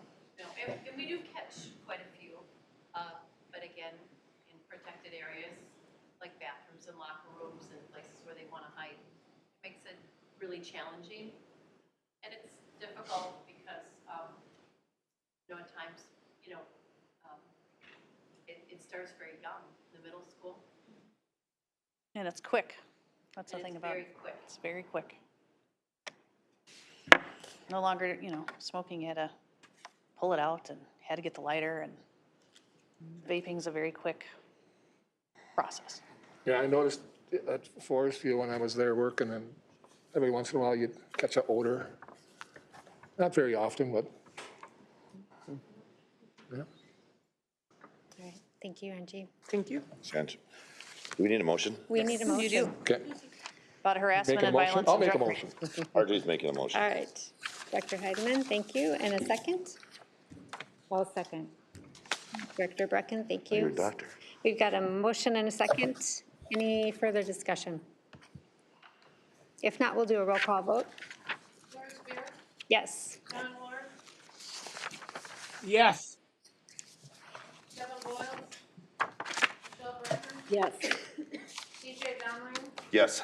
Randy Heidemann, Yes. all five in favor. Thank you. Thanks, Thank Angie. you. Thanks, Angie. See you, Angie. All right, we've got a few informational updates. First, the Brainerd Public Schools Foundation. I'll just offer a couple things on that. Today was the 4A grant deadline for educators in the district. We had a second deadline this year, which is new from other years. The scholarships, the $140,000 scholarships for our seniors that are out there, we had about 204 applicants for those, and so they're taking time right now, the committees, to work through those applications and should have some information out to those that applied and will receive scholarships by April 6th, and the scholarship recognition night will be May 3rd. And if you're cleaning out your closet, just again this year, stack up your warrior gear that's nicely used, and we're going to collect that again this year and do a sale of that. So stay tuned for details on that coming up in April. All right, next we've got our business services report with Mercy.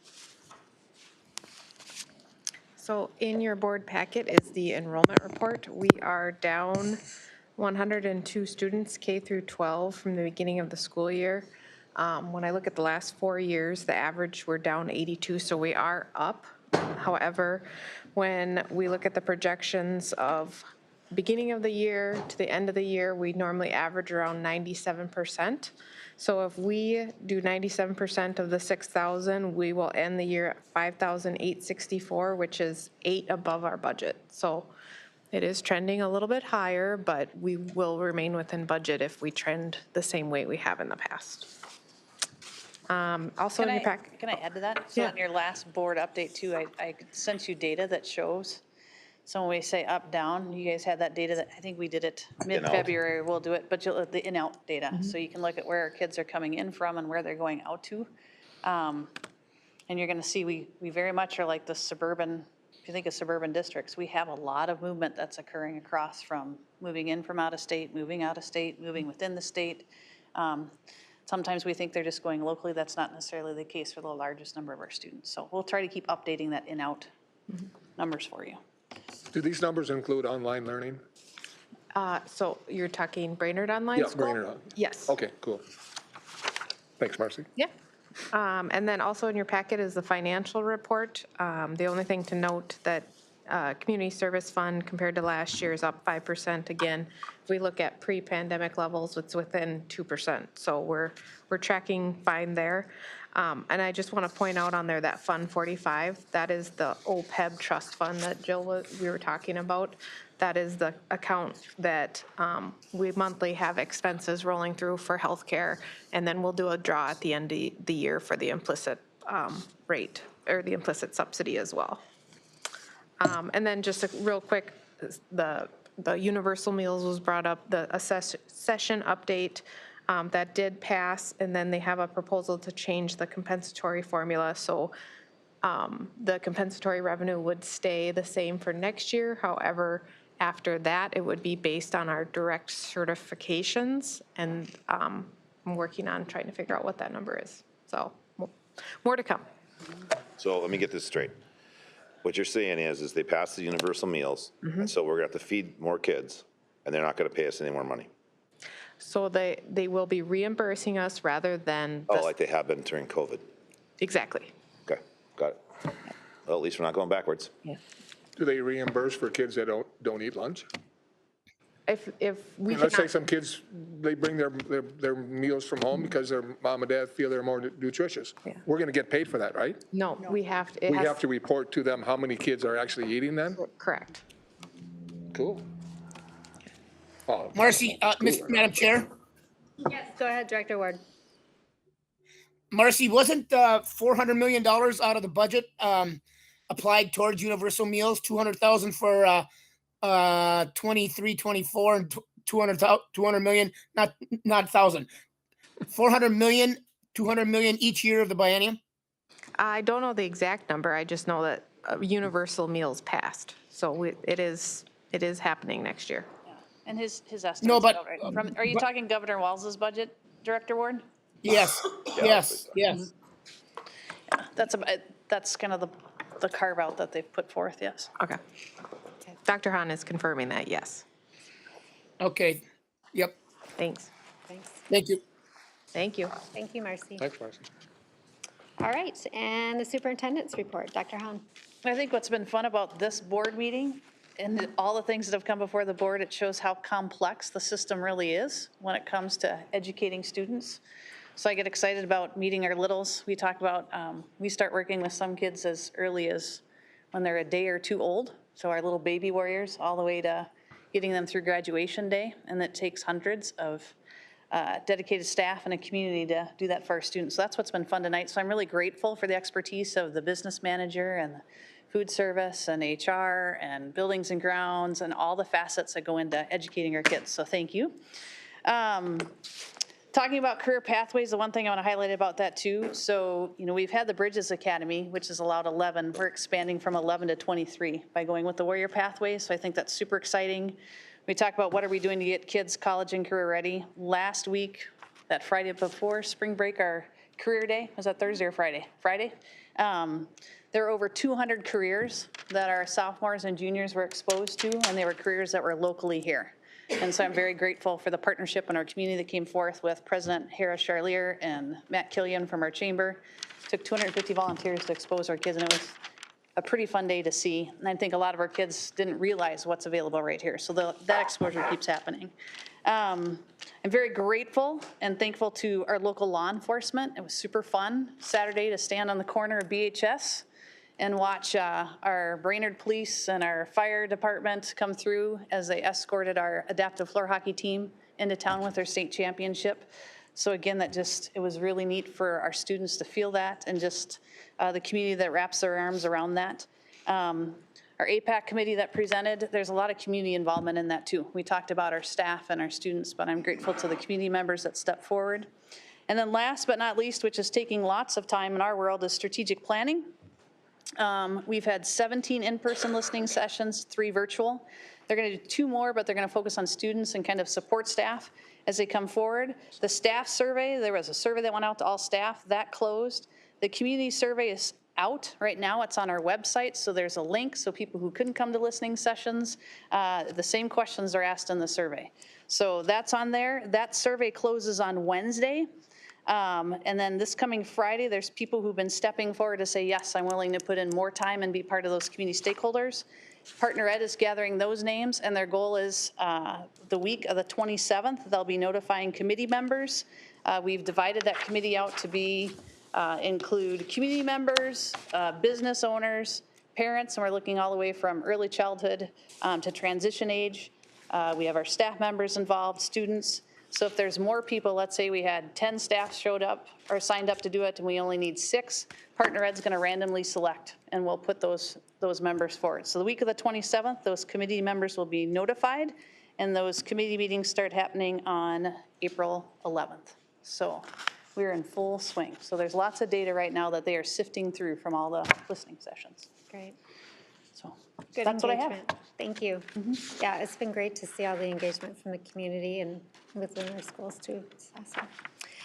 There's some dates there on future meetings. The one that I would point out is the one on March 25th. We have a Congressional Gold Medal ceremony that I just wanted to point out at 2 p.m. at the Gitche, and it's celebrating Army Lieutenant Colonel Hortense McKay. So put that on your calendar among the other things. And most of those awards happen out in Washington, D.C. So to have it happening right here in Brainerd, Minnesota. Lieutenant Colonel Hortense McKay is a Brainerd graduate, so it's going to be pretty exciting to have that right. To me, it's a once-in-a-lifetime opportunity, so very exciting. Very cool. All right, otherwise we'll entertain a motion to adjourn. Motion. We've got a motion by Director Dondelinger. Second. A second by Director Heidemann. Seeing no discussion, we'll do a roll call vote. John Moore? I guess so. Kevin Boyle? Michelle Breckman? Yes. DJ Dondelinger? Yes. Andy Heidemann? Yes. Sarah Spear? Yes. All present in favor. Thank you. Meeting is adjourned. Thank you.